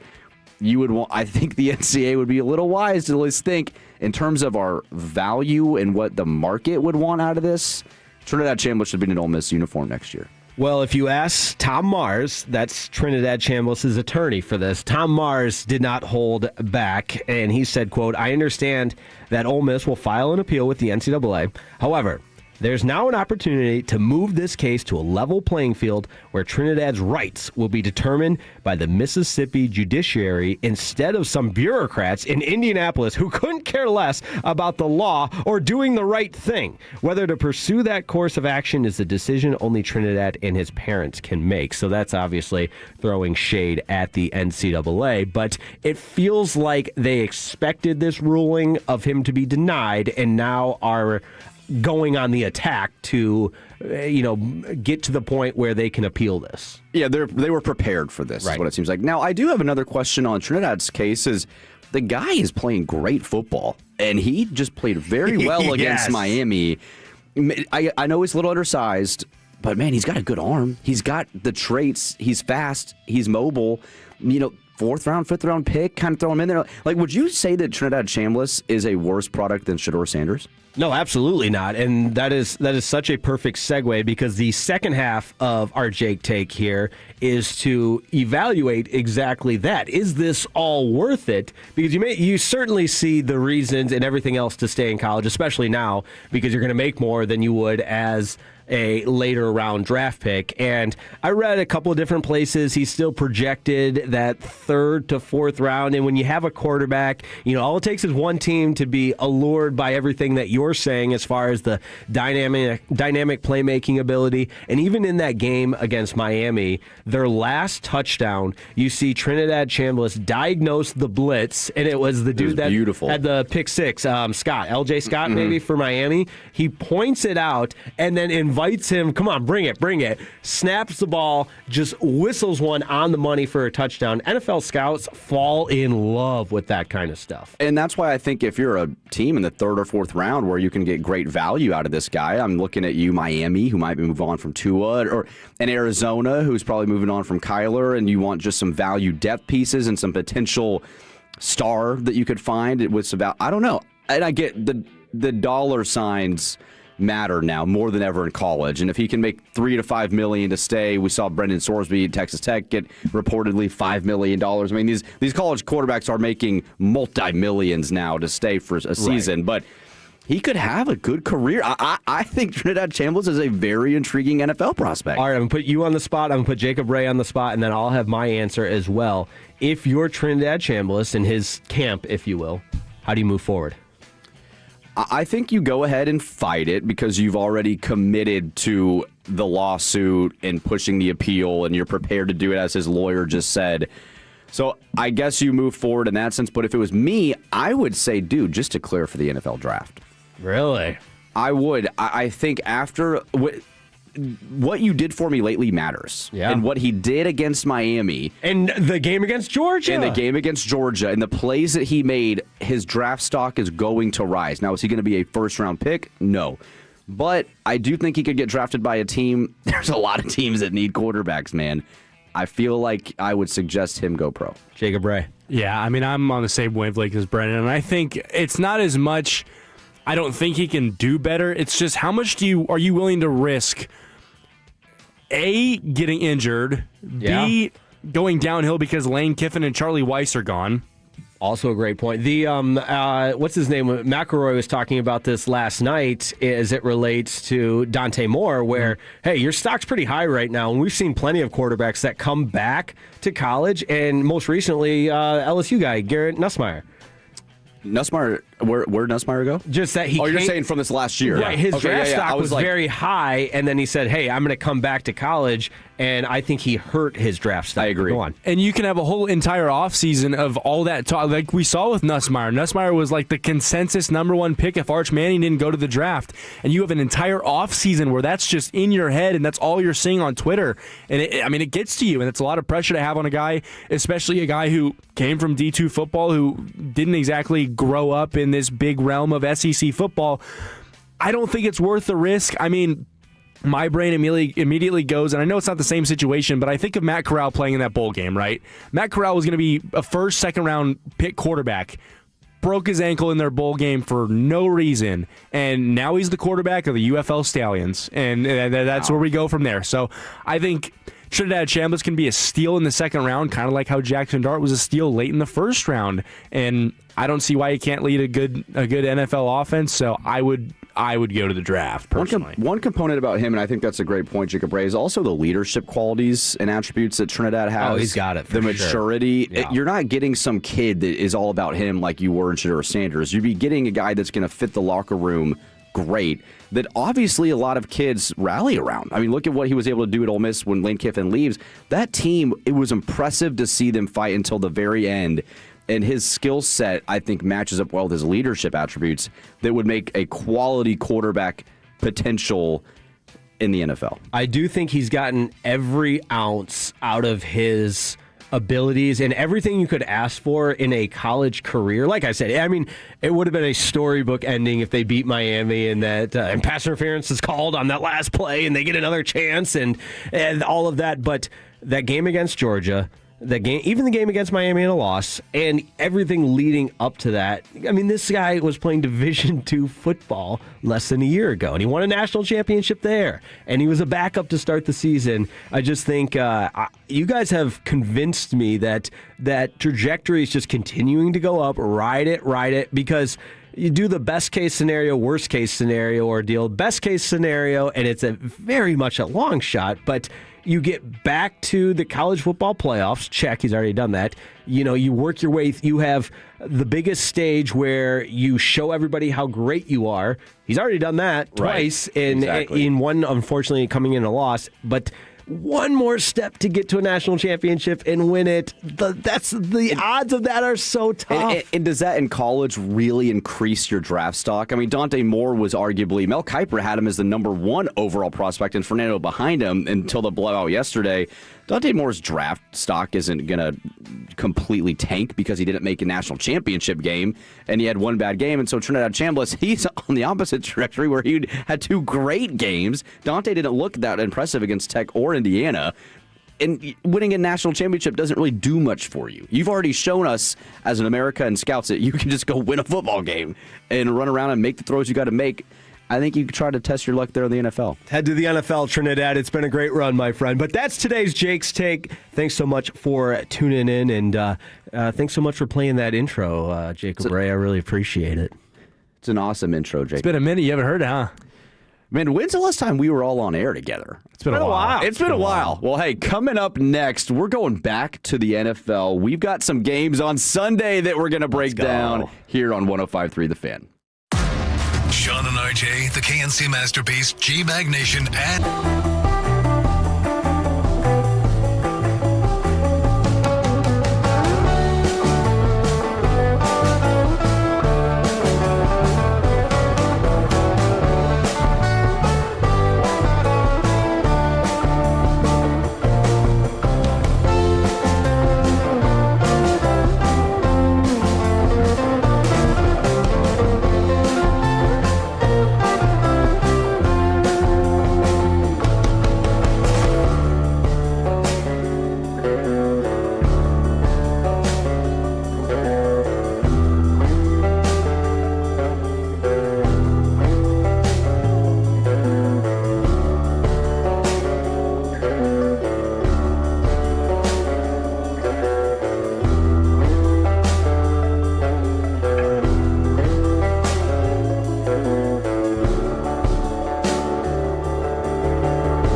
105.3 The Fan with Jake Riepma, Brennan Baxter, and Jacob Ray on the ones and twos. The NFL playoffs have arrived. It's officially wild card weekend, and there are some matchups tomorrow on Sunday that are going to be epic, and lots of storylines needed to be written for some particular quarterbacks. I'm looking at you, Justin Herbert, at New England. Some quarterbacks looking to rewrite the script, get their first playoff wins. The narrative into this playoffs, no Kansas City Chiefs, no Baltimore Ravens.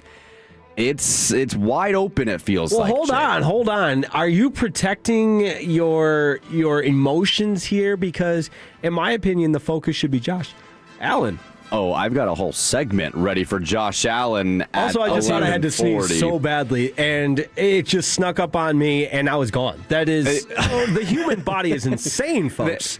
Like, I thought I was going to sneeze right there. It went all the way. It went 99% of the way and didn't flush out. I know. You just kind of stood in time still for a couple seconds there. I felt like that. Oh, my goodness. That's probably going to be a drop. I don't even know what I was saying, but I just, my body was just taken over by a sneeze, and it's still in there. We'll wait for it. We're all withholding with anticipation. But, yeah, you mentioned Josh Allen and the Bills. Their kryptonite in the postseason the last several years as Jake's trying to sneeze over. It's bad to hang in or hold on to a sneeze, right? I'm trying, man, but I'm just looking at you and your face is still. So you got Josh Allen and the Bills, no Kansas City Chiefs this year, so a lot of people are saying, oh, well, now this is Josh's year. Trevor Lawrence, meanwhile, with the Jaguars, needs to get another playoff win. He hasn't had much success so far.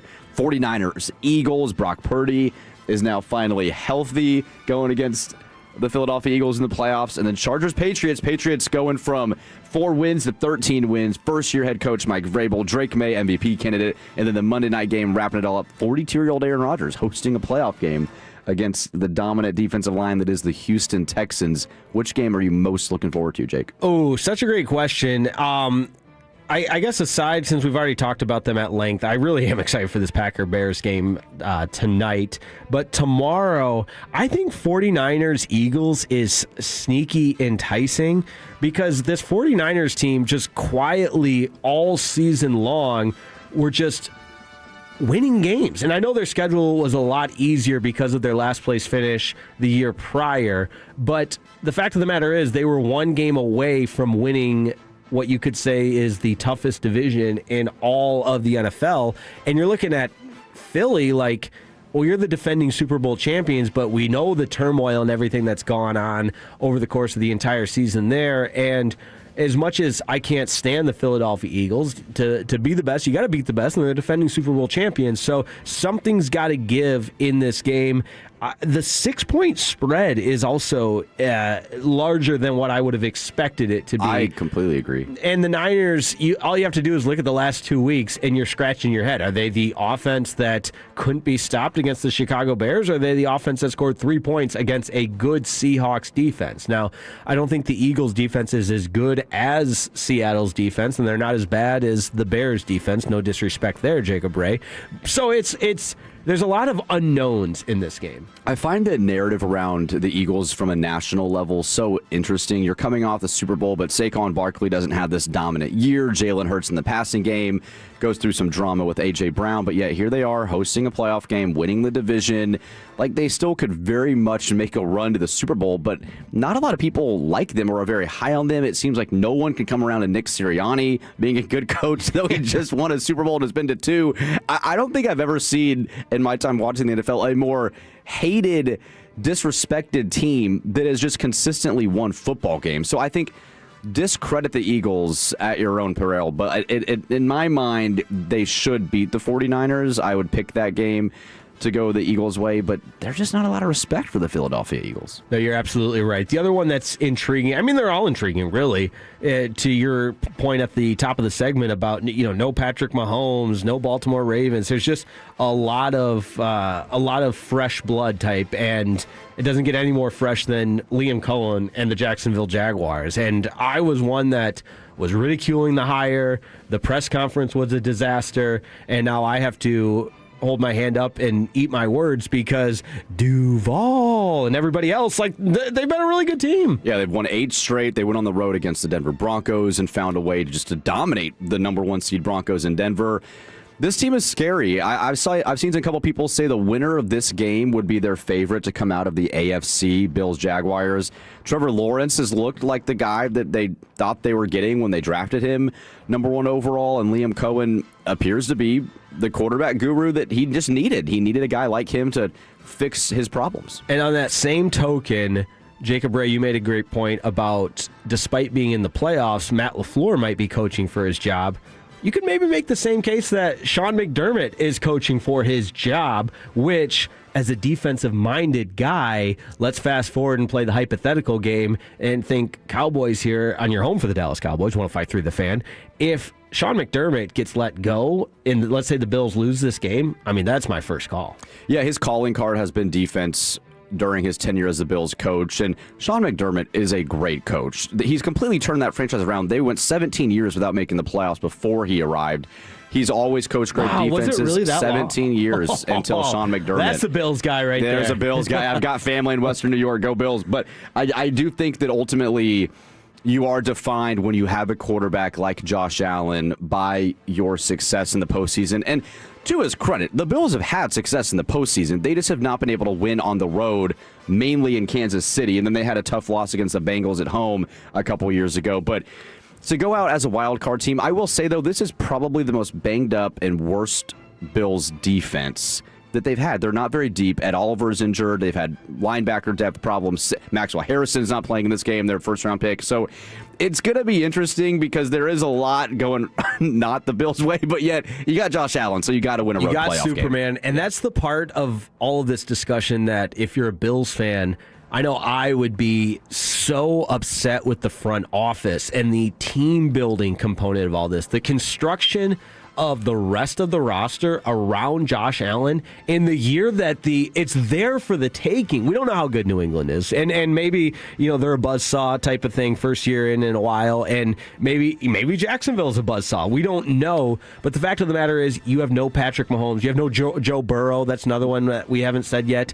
And your roster, aside from Josh Allen, just isn't, and James Cook, obviously, but there's holes in your roster. There's for sure holes in the roster, and I don't love the narrative. I've always hated the quarterback versus quarterback narrative. I know, it drives me insane. It's probably my least favorite thing in football. And they're always going to shake hands post game, and it's always going to be Tom Brady beats Peyton Manning. And it's like, okay, if it's me and I'm watching the 2022 AFC divisional game and Josh Allen throws a touchdown pass with 13 seconds left, in my mind, Josh Allen just beat the Chiefs, but the Bills lost to him because he never saw the field again. So how is that Josh Allen losing a football game? I just don't like that narrative much, but I do think that Josh, it's just the fact of the story. When you're a top quarterback, when you're Superman, when you're the best player in the league, you have to go win football games that matter on the road and show you can go to a Super Bowl.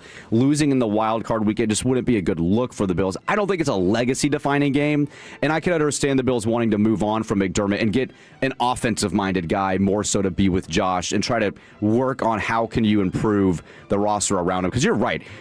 Sean McDermott had a quote this week where he was praising Jacoby Myers and the Jaguars trading for Jacoby Myers. He was like, man, I love Jacoby Myers. Wink, wink, Brandon Beane. I wish you would have traded, for him.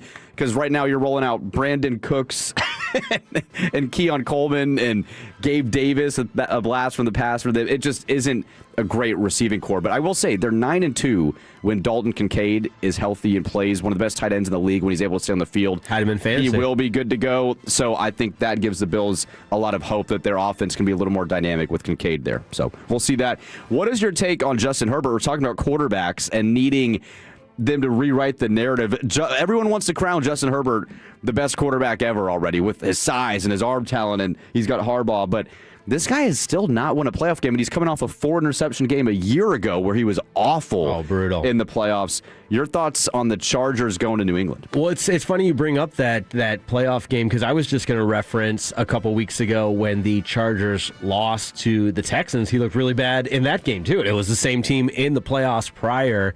I do think there's an element where it feels like a new regime with Harbaugh as the head coach. Some of his shortcomings prior, but You're exactly right. At some point, you have to start to hold this dynamic quarterback accountable, and I'm gonna actually just go 180 degrees the other way, saying like, hey, the quarterback's got to win the game, so he's, Justin Herbert has to go out there and find a way to will this Chargers team past what we believe to be a good Patriots team, but that Patriots team kind of has that same sense that we talked about with the Niners, where the schedule's a little bit easier, and they burst onto the scene. Give Mike Vrabel a lot of credit. Give Drake May a lot of credit. He's earned it. But it's when you get to the playoffs, there's very much I need to see it to believe it. And we haven't seen with Herbert. We obviously haven't seen with Drake May yet because it's his first opportunity. Yeah, two things going well, I think, here for the Chargers is, one, the Patriots do not have a dynamic pass rush. So the Chargers' lack of having Joe Alt and Slater on their offensive line definitely helps the Chargers not have to worry about Herbert getting sacked. It's still going to be pressure, but it's not like the Texans going against them where you're just going to be under pressure every snap. Omar and Hampton's back healthy for him at running back. I don't know, man. I think my hot take of the postseason might be that both 7 seeds are going to win and knock out the 2 seeds. I think the Patriots I do think they're a good football team, and the narrative that they aren't because of their schedule will be disappointing if the Chargers win, because Vrabel and Drake May have done a phenomenal job, but I'm not sure if they've really peaked yet. Like, this is a team that's still growing, and it was phenomenal in the AFC East, but Jim Harbaugh, the experience that he has in the playoffs, and then this being a favorable matchup in the front four there on the offensive line, I think helps the Chargers. If they were going against the Texans or even the Steelers, really anyone else, like, I don't think the Jaguars have a pretty good pass rush too. I think this is like the best matchup they could have hoped for, and it's an evening game, so the West Coast to East Coast travel isn't a huge difference. So we'll see, man. I don't know. This is a big deal for Justin Herbert. Patriots favored by 3.5 in this one. All right, and then you've got the Texans at Steelers Monday night game. Aaron Rodgers, thank you, Tyler Loop, missing that field goal for Baltimore. He gets to end up hosting a playoff game. Everything that they hoped he would bring to the table, he did. Texans front four, Danielle Hunter and Will Anderson, though, are dogs, dude. So what do you think here? Well, this is another one where, depending on which noise you listen to, Mike Tomlin, another playoff coach, potentially coaching for his job. And by my count, that would be 3 that we've discussed today between LaFleur, McDermott, and now Mike Tomlin in the playoffs. And if I'm that Steelers front office, it is unfortunately what feels like the same conversation year after year after year, where the Steelers get to the playoffs. They don't really have the roster that's formidable enough to make a run, but they're not bad, and they're better than mediocre, but they're just, have they tapped out, and unfortunately, or I guess you could say fortunately, because of the format, they get the home game being the divisional champions. But if you're looking at these rosters on paper, especially defensively, the advantage is with the Houston Texans. It is for sure with the Houston Texans. I will say, though, seeing Aaron turn back the clock against Baltimore there in the fourth quarter was very impressive. DK Metcalf will be back in this game following his 2-game suspension, and so they have a little more help at the receiver position.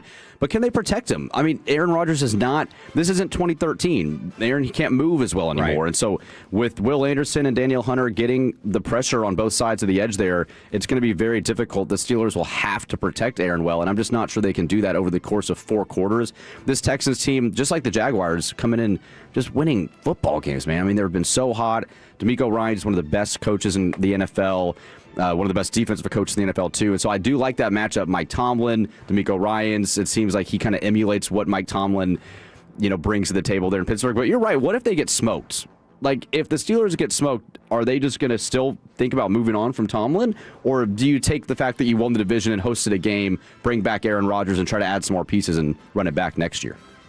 Yeah, it is. And I know the Steelers Nation, or whatever you want to call them, they're all over the place. So I'm sure we'll have some Steelers fans texting in at 877-881-1053. Interesting note here from the 940, which I knew it had been a while. I didn't know this long, though. Steelers haven't lost a home Monday night game since the 90s. 23 straight Monday Night Football wins for Pittsburgh. So shout out there to the 940 and the 214 chiming in with those nuggets, because I think that's important. I really do. Now, I'll also add that far and away, the total in this game, the over-under, 38.5. That's the lowest of any game by far. 38.5 points. I still might take the under. Yeah, this seems like a defensive battle. Possessions are going to be key in this one. 23 straight Monday night wins for Pitt. So Mike Tomlin clearly knows what he's doing, continuing that trend on Monday nights. We'll see. I do give the coaching edge slightly to Mike Tomlin, and I think the Steelers coming off an emotional win against Baltimore actually might be able to propel them to a victory here, but they're going to have to take care of the ball and find a way to protect Aaron Rodgers. We'll see, man. It's going to be great. We've got more NFL talk coming up at 11. We mentioned the coaching carousel, Jake. We'll hit that at 11 o'clock. But first, a good friend of the program, Carter Freeman, is going to join us at 10:40 to break down some college football here on Fan University. Oh, you think Jerry actually pays a radio station? Yeah, he pays Jeff.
vehicle, get to Classic Chevrolet in Grapevine. Back-to-back number one Chevy dealership in the world. They've got more new Chevys than anyone, all priced to sell. Silverados, Tahoes, Blazers, Malibus, Equinox, and more. Visit ClassicChevrolet.com. This is Texas. This is Classic Chevrolet.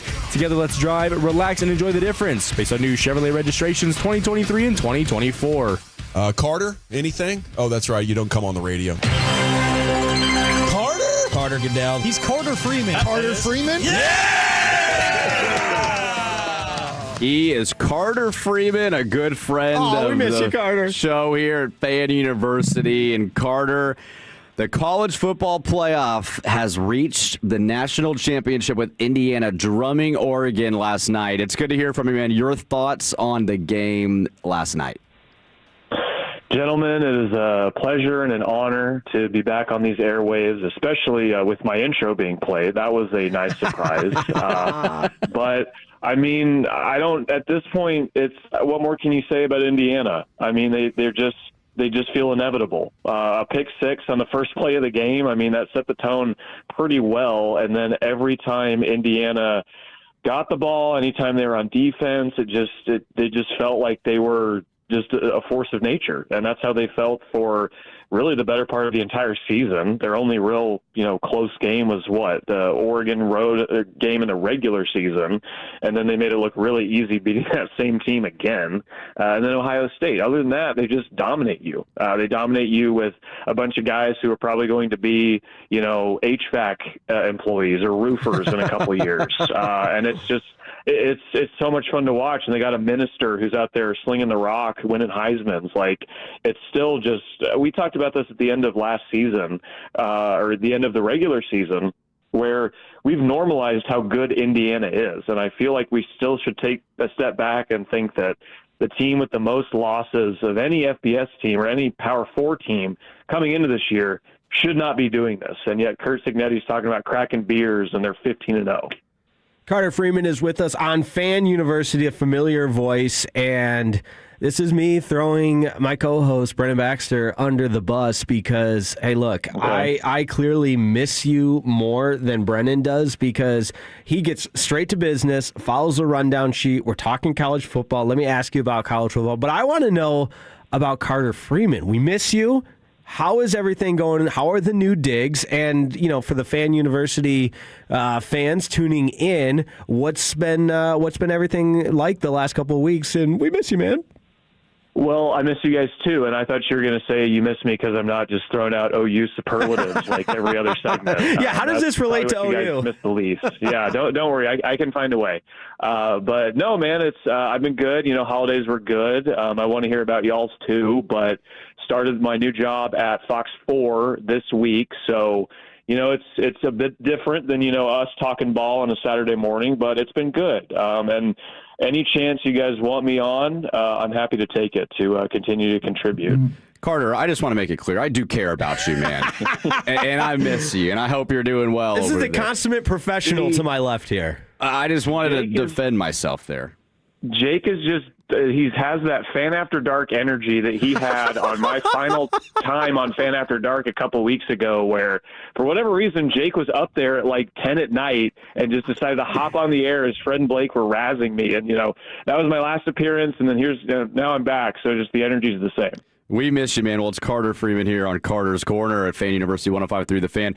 Carter, what was your biggest surprise from the college football playoff this season? Outside of maybe how dominant Indiana's looked, is there any other storylines that have stood out to you? I think the biggest storyline to me is just that, like, the new guard is here. Like, if you do the portal well and you embrace NIL, doesn't matter what your logo is, like, you're going to be a part of this thing. I mean, look at the Final Four teams. It's Indiana, it's Ole Miss, it's Miami, and it was Oregon. Like, Oregon and Indiana have never won a national championship. Ole Miss claims one from like 1960 that I think 7 other teams also claim from that season. And then, Miami has had a history of being good, but not in the last 25 years. But all 4 of them have a great transfer quarterback. They have a great roster that they've built through high school in addition to the portal, and they all have excellent head coaches. And I am saying that, yes, about Pete Golding, who I know has only coached 3 games, but he got Ole Miss within a whisper of a national championship game appearance. So, that's the story to me. And watching Indiana just, as you guys know, I like to say, mollywop Alabama in the Rose Bowl, that was that's not that Alabama that we knew is no longer. And Alabama has to do what these teams are doing who have made the semifinals, and now what Indiana and Ole Miss and Miami did in making the national championship game. Carter Freeman is with us on Fan University. That's the perfect segue, Carter, into kind of where, not even where the sport is going, where it's gone, it's here to stay, what teams are doing the transfer portal, NIL, and everything else effectively, what teams are having it blow up in their face. And with all of the transfer portal monitoring that we've done, both in the Fan University group chat and everything else, what teams, as you look at kind of the next month, if you had a crystal ball, what do you think some of the biggest developments are going to be? If you look at last year, obviously Fernando Mendoza going to Indiana, none bigger than that, but the Damon Williams story is crazy in Washington. There's so many moving parts, everything with LSU and everything. How do you see it all playing out, and what teams do you think have embraced this the most effectively? I mean, just looking at right now, what we've already seen, I feel like every time I check Pete Nakos or On3's Twitter account, Ole Miss has picked up another highly rated transfer, which is something Ole Miss has done for a couple of years now. And obviously they used that with Trinidad Chambliss and whoever else to get to the Fiesta Bowl that they barely lost on Thursday night. So I think Ole Miss has done a really good job so far. As far as the future storylines, there's still a couple quarterbacks out there. There's a couple dominoes that need to fall. I know that, congratulations, Brendan, you got Brendan Sorsby. I know we kind of had talked about that in secret for 2 months, and it finally happened. So you got your guy for next year, but Dylan Raiola's still out there. Sam Levitt's still out there. We thought DJ Lagway was going to Baylor, but he's going to take a couple more visits. So like you mentioned with Fernando Mendoza, and even with Fernando, that was not the biggest move of last season. I remember when he transferred from Cal to Indiana, I'm like, okay, he had a fine season. That, he'll keep the floor high for Indiana, and then he goes and wins the Heisman. So I think a move like that, maybe someone we're not talking about, will get more run, as we get into next season in a couple months. But Cam Coleman's still out there, and Cam Coleman is probably going to be wide receiver 2 in next year's NFL draft. Jeremiah Smith's going to be number 1 because he's Jeremiah Smith. But Cam Coleman has not signed anywhere yet. And I know A&M's been interested. I know that Texas has been interested. You guys told me that Texas Tech has been interested, which if they pull off Brendan Sorsby and Cam Coleman in the same cycle, then they're definitely here to stay like they were this year. But yeah, man, I think those quarterback dominoes got to fall before we see maybe some of these other top players pick their spots. Yeah, Cam Coleman was in Lubbock earlier this week on an official visit. I believe he was in Alabama yesterday, so we'll see what he decides. Carter, we were talking earlier on the show, the narrative around the SEC, the Big Ten, potentially could have a third straight national champion. This is the first time since 2003 that the SEC will not have played in a national championship game or have a national champion since now 23 years. Your thought on the ever-changing landscape in college football, what does that mean for the SEC? Should we still consider them top dog going into 2026, or is it time to maybe move the mantle to the Big Ten? I think the Big Ten has better, I don't think this is controversial, they definitely have better overall teams. That's something we talked about before the season, was the Big Ten felt really top-heavy. It was Michigan, it was Ohio State, it was Oregon. We were curious about Indiana. Illinois maybe was talked about a little bit up there too, but the teams at the top of the Big Ten were very, very good. And we even saw that with the CFP rankings this year. 3 of the top 5 teams in the rankings were Big Ten teams. It was Indiana and Ohio State at 1 and 2, and then Oregon at 5. And so, yes, the SEC still has a Georgia every once in a while. Alabama can still be up there. But I think as far as competitive balance, the SEC the parity is as high as it's ever been. And they're kind of experiencing, it's not going to get to the end result of the conference I'm about to mention, but this is very much like the Pac-12 was. where it doesn't feel like there's a single team that's going to run it year in and year out anymore. And that's what eventually killed the Pac-12. Still, hurts my heart to say that and see, Oregon go to Rutgers and play games there instead of UCLA or wherever. But the Pac-12 was a great conference because those teams were all competitive week in and week out. And that allowed for games like OU going to Alabama and winning earlier this year, or, just any other kind of, upset that you may have. Like, that's the reality of the SEC. Does it mean it's a weaker conference? And that's up for you to decide, up for the listeners to decide. I think it's still a very good conference, and it's as competitive as any conference is in the country. But as far as having a ton of great teams in it, like the Big Ten does right now, yeah, I think in that way they've fallen behind. Carter Freeman with us on Fan University. We miss you, but we'll get you out the door on this one. Brennan, Jacob Ray, and I were discussing that even with one game left in the college football season, you just get a little bit sad because it's all coming to an end. But we gotta pick it. Opened as a 7.5-point spread. Indiana, the buzzsaw, the favorite against Miami. What do you see playing out for a home game? Well, air quotes there, home game for Miami at Hard Rock Stadium. So Miami will be playing that game at their home stadium, but, you guys saw the Peach Bowl last night. That was like 90% Indiana fans in Atlanta. Why wouldn't I believe that there's going to still be an Indiana home field advantage in this national championship game? They traveled to the Rose Bowl. They traveled to the Peach Bowl. There's no way they're not going to be there for the national championship game. It's going to be a pro-Indiana crowd. And it's not like Miami, and no disrespect to the Hurricanes, they're an excellent team. They've had a great season, but I don't think of them at home as having this crazy home field advantage. And if Miami could get away with what they did against Ole Miss because their defense held Ole Miss in check long enough for their offense to wake up. But you can't drop 4 interceptions against Indiana.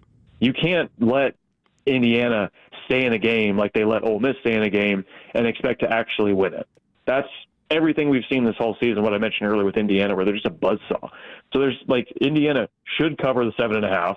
It's also so wild that Indiana's a 7.5-point favorite against Miami in a national championship game. That's such a bizarre sentence to say, but give me Indiana by double digits. Give me a 16-0 Kurt Signetti coach team, and just give me one of the most improbable finishes and most improbable turnarounds we've ever seen in the sport. And give me OU to win the whole thing next year. There it is. What a way to go. Well, there's Carter Freeman, man. We miss you here on Fan University. We'll talk to you soon, all right?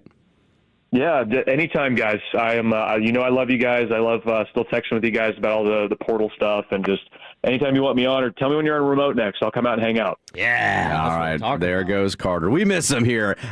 Look, I am a man. I like to get down to business, but I did admit I don't want Carter to feel like I don't love him, man. I love Carter. I know. I was just giving you a hard time there because that's what we do. Yeah, well, coming up at the top of the hour, the NFL coaching carousel is getting nuts, and it could get wilder after Wild Card Weekend. We'll let you know where we're going next on The Fan.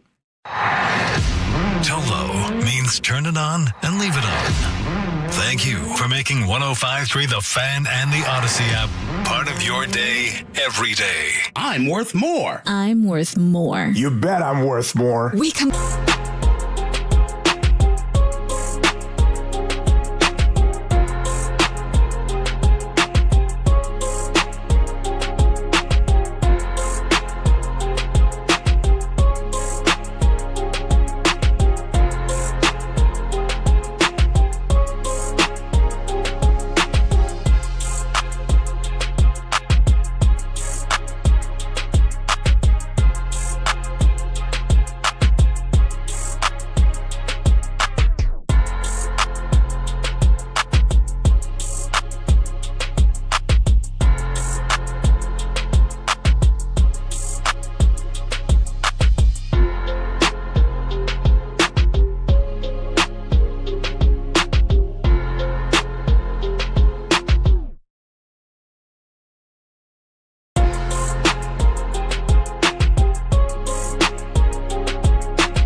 It's your college football fix. Welcome to Fan University on 105.3 The Fan.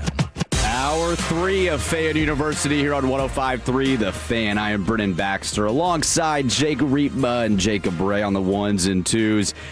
Usually at this time on Fan University, we're kicking off some college football games, but not today, Jake No, it's so Riepma. sad. I don't want it. No, I don't want it to be over. Only one game left. Only one game left, but that's all right. We've got plenty to talk to, including the NFL coaching carousel, which continues to make waves. Mike McDaniel getting let go earlier this week. He had survived Black Monday in the NFL, and then all of a sudden, not so fast, Mike, we're going to go ahead and let you go. I think the Dolphins realized, wait a second, John Harbaugh's available? See ya. The John Harbaugh firing has definitely made waves through the NFL, where I think a lot of these coaches or organizations are thinking, man, should we go ahead and trade places here and get John? If you're the Packers, do you want to get rid of Matt LaFleur?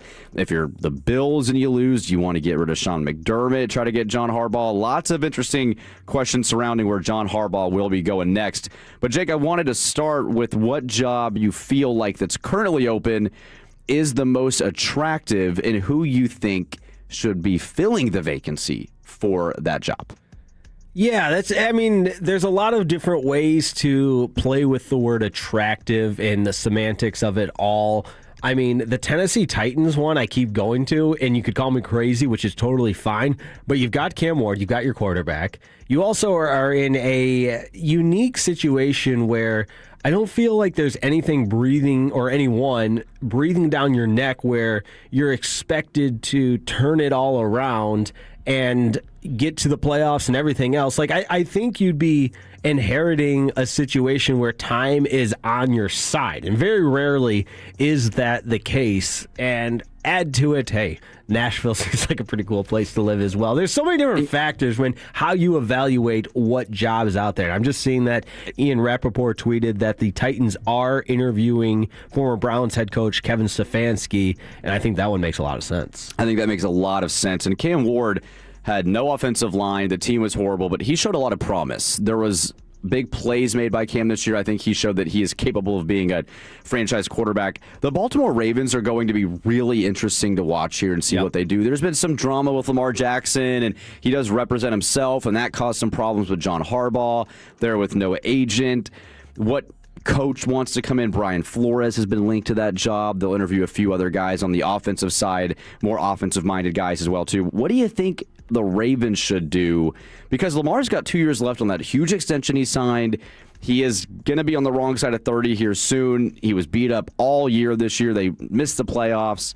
Your thoughts on what Baltimore should do? Yeah, it's interesting because that's the other side of the coin where you don't have time. Time is not of the essence if you're the Ravens. They just fired Harbaugh after 18 seasons, and he had won a Super Bowl, and I know that doesn't exonerate you from any wrongdoing, just as Mike McCarthy, the Super Bowl winning champion, Mike McCarthy. But the fact of the matter is, if and when you become the head coach of the Baltimore Ravens, you have to be able to weather, I don't want to call it that storm, but manage everything you alluded to. And if I'm Baltimore, I don't know how you get away from everything they've been the last 2 decades. Toughness and everything that John Harbaugh brought, stability and consistency, which is what's so surprising why they pulled the trigger even in the first place. And I said this the other day on social media that it feels like Baltimore, in the best case scenario, would be rebuilding to get to the point of everything that they already built and they already had with Harbaugh. Right. That's why I think it was more of the drama within the locker room that was going on, and choosing Lamar Jackson over John Harbaugh was what that decision seemed to be. Let us know your thoughts at 877-881-1053, the fan on the text line. From the 817, it's insane how casually you guys throw around a franchise quarterback the last decade. I don't think I said that Cam Ward is already a franchise quarterback. I think he could be. And I'd love to know the definition of what a franchise quarterback is to you as well. But I certainly think Lamar Jackson is a franchise quarterback. Well, yeah, 2-time MVP, I think can go ahead and check that box. But, but real quick with the Ravens, I think Clint Kubiak, the Seahawks offensive coordinator, is somebody that's a name that has – it's such a weird formula of – established experience / take a risk. Because, again, I'll give you a little example. Like, Dan Campbell didn't have any head coaching experience. He had filled in for the Dolphins a couple of games as a head coach.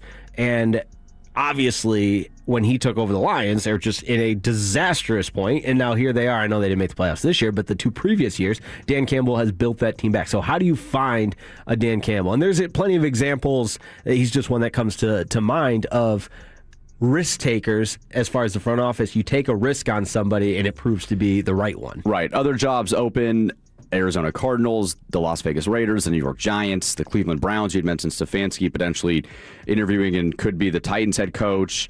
And then the Atlanta Falcons fired Raheem Morris after another 8-9 season.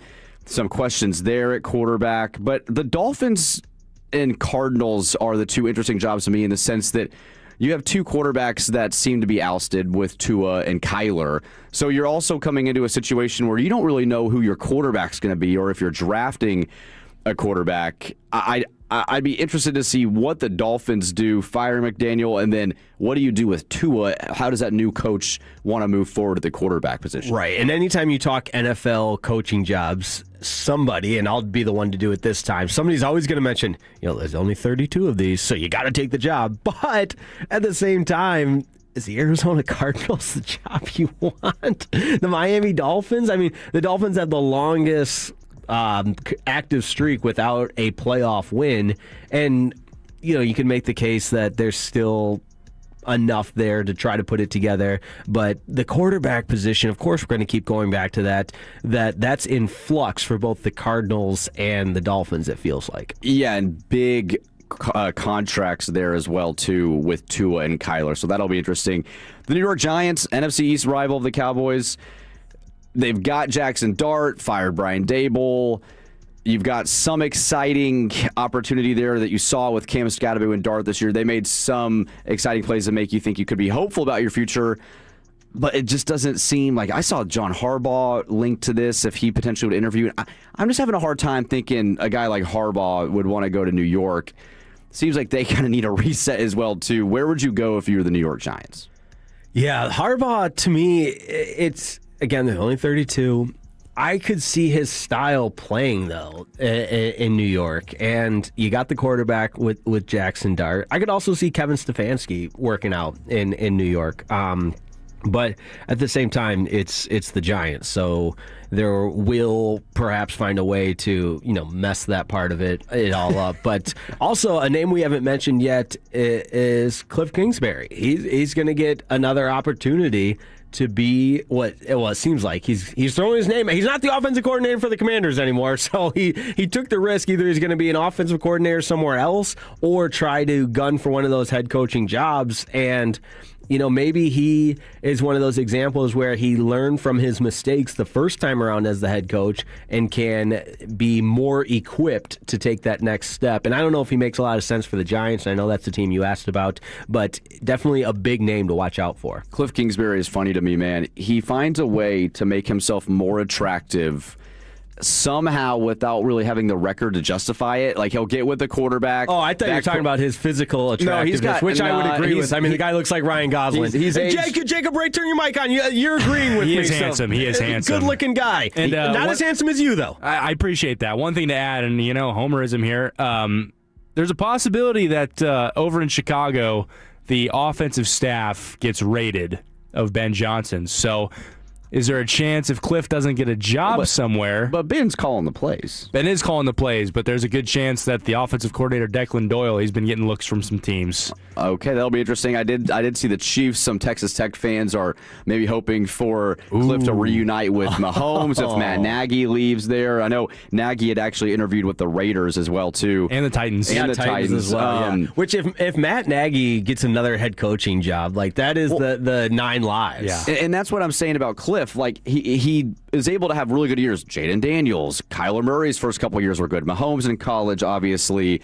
I mean, Baker Mayfield, Davis Webb. He's done a lot with these quarterbacks, but then when he actually has to coach, and he has a losing record as a head coach in college and the NFL. So I'm not sold. That's not important. But that doesn't matter because the quarterbacks look really good. Yeah, he's handsome. Come on. And I get it. I get why. If you're the Titans and you're like, well, who could really develop Cam Ward, or if Jackson Dart with the New York Giants? I understand Cliff being an option too, but there's also other guys like Davis Webb has really made a name for himself as the passing game coordinator for the Broncos with Bo Nix, and he has a tutelage under Sean Payton. He interviewed for the Raiders head coaching job as well too. So there's other names out there, but I do find it interesting that Cliff somehow always finds his way to kind of the top of the food chain without really having the record to justify it. I swear it's because of how good looking he is, how handsome he is. Like, this guy, put him in a suit in an interview meeting. Like, what exec isn't going to fall for the allure of that? Because another name we haven't brought up, other than the fact that he was fired by the Miami Dolphins, is Mike McDaniel. I've heard that he is still wanting to be a head coach and interviewing. I don't have it exactly if he's interviewed for a head coaching job yet, but he wants to potentially stay a head coach or be an offensive coordinator. And I know just hours after he was fired, the Lions reached out to him about their offensive coordinator vacancy.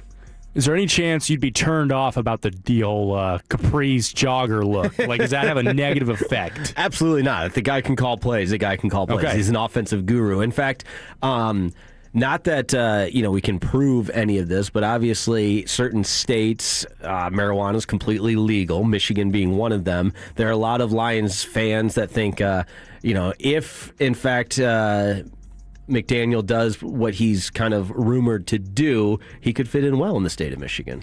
I have not heard this. I did not know that was a thing. That's he had a vape, didn't he? Like, on the sidelines, the Bills game.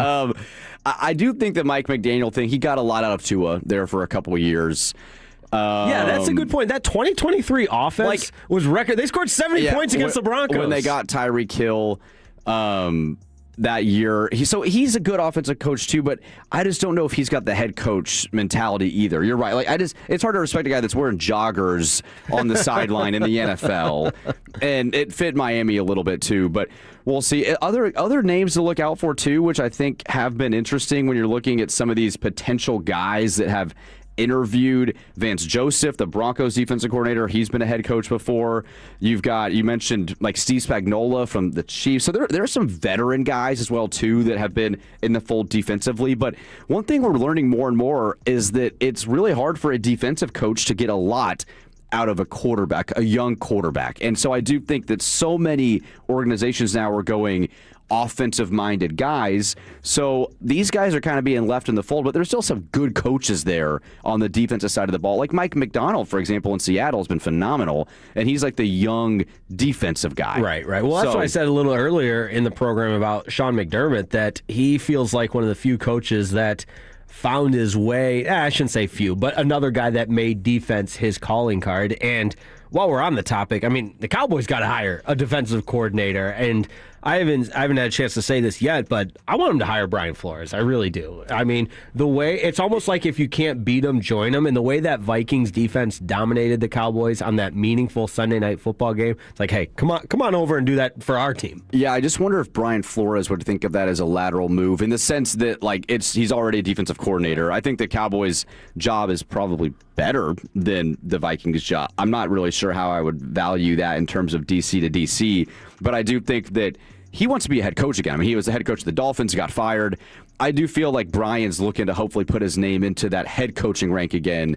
But he would be a great hire. I know they've, Durante Jones, they had their pass game coordinator as a interview as well, too. So, yeah, that will be interesting to see. But Brian Flores is probably, and has been widely considered, one of the best defensive coordinators in the game for a while now. So if the Cowboys were able to get him, that would be a huge, huge hit for them. I'm seeing this from the 903, which I appreciate. Shout out to the 903. They've been actively texting us and said that he expects McDaniel to land in Washington because Mike McDaniel credits Dan Quinn with saving his life during his alcohol addiction, but that makes a lot of sense. Certainly the pieces are there, but the Commanders named David Blau their offensive coordinator, and David Blau was the former quarterback for the Detroit Lions, a journeyman backup, played at Purdue, I want to say. Yes, Purdue, and is now the offensive coordinator for the Commanders. He's just kind of rose up the ranks quickly because I believe he was still playing in the NFL in 2022. I mean, he hasn't been a coach long. He's 30 years old. Yes. Young guy. And that's kind of what I was talking about is we want to find these young guys. Yes, that's confirmed, by the way, that David Blau is the new offensive coordinator for the Commanders. And Ben Johnson did it, obviously, with the Lions. It got him promoted to the Bears. And so they're always looking for ways to maximize the quarterback position. And in turn, when you see guys like Aaron Glenn get hired and some of these guys that are defensive mind, Raheem Morris, like he's not getting a whole lot out of Michael Penix. And so you do see the times where the defensive guy doesn't fit what the franchise is trying to do. But they're still good coaches. Like Brian Flores, I think, would be a good fit in a lot of these jobs just to rebuild the culture. I mean, DeMeco Ryans is a defensive guy, and the Texans are killing it. So we've got one more. I wouldn't call it breaking news, but a little Ian Rappaport tweet here that is certainly on point with everything we've been discussing from the NFL Game Day morning headlines. He's reporting Packers coach Matt LaFleur is not coaching for his job, according to Ian Rappaport today. So there you go, Jacob Ray. What are they going to say? He is coaching for his job? Yeah. The Packers are one of the most stable franchises in sports. I would believe that. I don't feel like they're going to blow smoke. Yeah. Could I see a scenario where Bears win and he gets axed the next day? Of course, it's the NFL. Wouldn't the Dolphins say the same thing about McDaniels, too? I mean, it's certainly happened before, but I think that's something to keep in the back of your mind watching that game tonight, that LaFleur is not coaching for his job, per Ian Rappaport. That is interesting, and that's going to be a great game, and we'll see what happens. But coming up next, the 11:20, we are going to get into which quarterback/coach needs a playoff run the most. We will debate next here on Fan University. The more time you give, the more our crush grows. Together we continue to build something special. Keep turning it on and leaving it on 105.3 The Fan and the Odyssey, iHeartRadio, and TuneIn apps. Imagine finding your dream home and moving in right away. No waiting to sell your old place first. Sounds perfect, right? That's exactly what Orchard's Move First, Sell Later program lets you do. Buy your new home now and sell the old one later on your timeline. No showings, no double moves. Plus, Orchard helps you sell for more with repairs that attract the right buyers. Buy before you sell and get top dollar with Orchard. Visit Orchard.com for your free home valuation. That's Orchard.com. Since 1976, D&M Leasing has had one mission: make getting a vehicle easier, smarter, and more affordable than buying it the old-fashioned way. People come to D&M to escape negative equity, avoid wasting weekends at dealerships, and get payments that actually make sense. With managers averaging 20 years and salespeople averaging 10, you're working with true experts who know how to save you money and protect you from depreciation. If your payment's too high, you're buried in negative equity, or you just want a smarter way to upgrade, call D&M. Drive what you want and keep more money in your pocket. Follow here, and now is the time to complete that painting project you've been putting off. CertaPro Painters provides a free estimate quickly and at the right price. CertaPro Painters recently painted my home, and they were true professionals, exceeding expectations. I easily booked a free estimate, reviewed a detailed proposal, and scheduled my project on the spot. It was an extremely enjoyable experience, and I know you will have the same. Each CertaPro Painters business is independently owned and operated right here in our community. So go ahead and schedule your free estimate online at CertaPro.com. That's Certa with a C, CertaPro.com. Sometimes a catastrophic life event like a divorce, foreclosure, or a loss of a loved one can trigger serious IRS problems that you never expected. I'm Dallas tax attorney Jamie Flores, the managing partner at the law offices of Namath and Flores, formerly known as the law offices of Nick Namath. We've helped thousands of people just like you find solutions. Wage garnishments, frozen bank accounts, unfiled returns, no matter how tough it looks, there is a legal way forward. Give us a call at 972-484-0829 or visit myiRSteam.com. Download to see if you qualify for Albert Instant Advance. Not all customers will qualify. Transfer fees may apply. No Albert subscription is required for Instant Advance. Please see the Albert app or albert.com for subscription pricing. Subscriptions can be canceled at any time. Kylie, what's wrong? I just got hit with a car repair bill. I'm behind on rent, and I feel like I can never save any money. Have you tried the Albert app? You can get up to a $1,000 advance fast to pay for car repairs, bills, rent, groceries, whatever you need. Plus, Albert can help you find ways to save and give you a custom budget to actually grow your money. Albert can get me up to $1,000? Exactly. But they do more than get you up to $1,000. Albert is your financial assistant, helping you budget, save, and spotting you money in a pinch. I'm downloading Albert.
back to the Fan University on 105.3 The Fan. This upcoming segment's brought to you by the Frankels. If you've been injured in a car or truck wreck, call Frankel first, 214 or 817-333-3333. With Frankel and Frankel, there is never an out-of-pocket cost. They only get paid when you win. Frankel and Frankel, the go-to car and truck wreck attorneys in Dallas. Which quarterback / coach needs a playoff run the most here in the 2026 NFL playoffs? We are going to break it down here on Fan University. I am Brendan Baxter, joined by Jacob Reba and Jacob Ray. Playoffs are here, folks. NFL playoffs start today, kicking off with the Panthers-Rams at 3:30 Central Time, followed by the Packers-Bears. Going to be a good one. But there are a lot of narratives this season in the playoffs. We're seeing it on ESPN First Take. We're seeing it on FS1. And now here on Dallas Radio. Who needs to make a playoff run the most? And what will it mean for their legacy if they don't pull it off? Jake, I'll come to you first, man. Which quarterback do you think needs to get a win or two this year to solidify or at least help support their legacy as a top 10 quarterback in the league? One of my least favorite talking points is windows and windows of opportunity, and is our window closed? So, of course, that's what I'm going to really delve into here is which team's window would be the most closed in theory with a loss compared to, I think there's a lot of quarterbacks, as I mentioned, there's so much fresh blood in this playoff, in this postseason in the NFL with no Patrick Mahomes, no Joe Burrow, no Lamar Jackson, and so on and so forth. And you look at some of these teams, and it feels like the clock is ticking, and the clock's ticking for everybody, and that's truly the fact of the matter. But okay, can this Bears team, for example, Ben Johnson, Caleb Williams together in their first year, you got to feel like they're only going to get better. So I'm going to take them off my list. Not, and I hate the saying, we're playing with house money, but we can also acknowledge that Ben Johnson and the Bears have overachieved and are far ahead of schedule in year number one.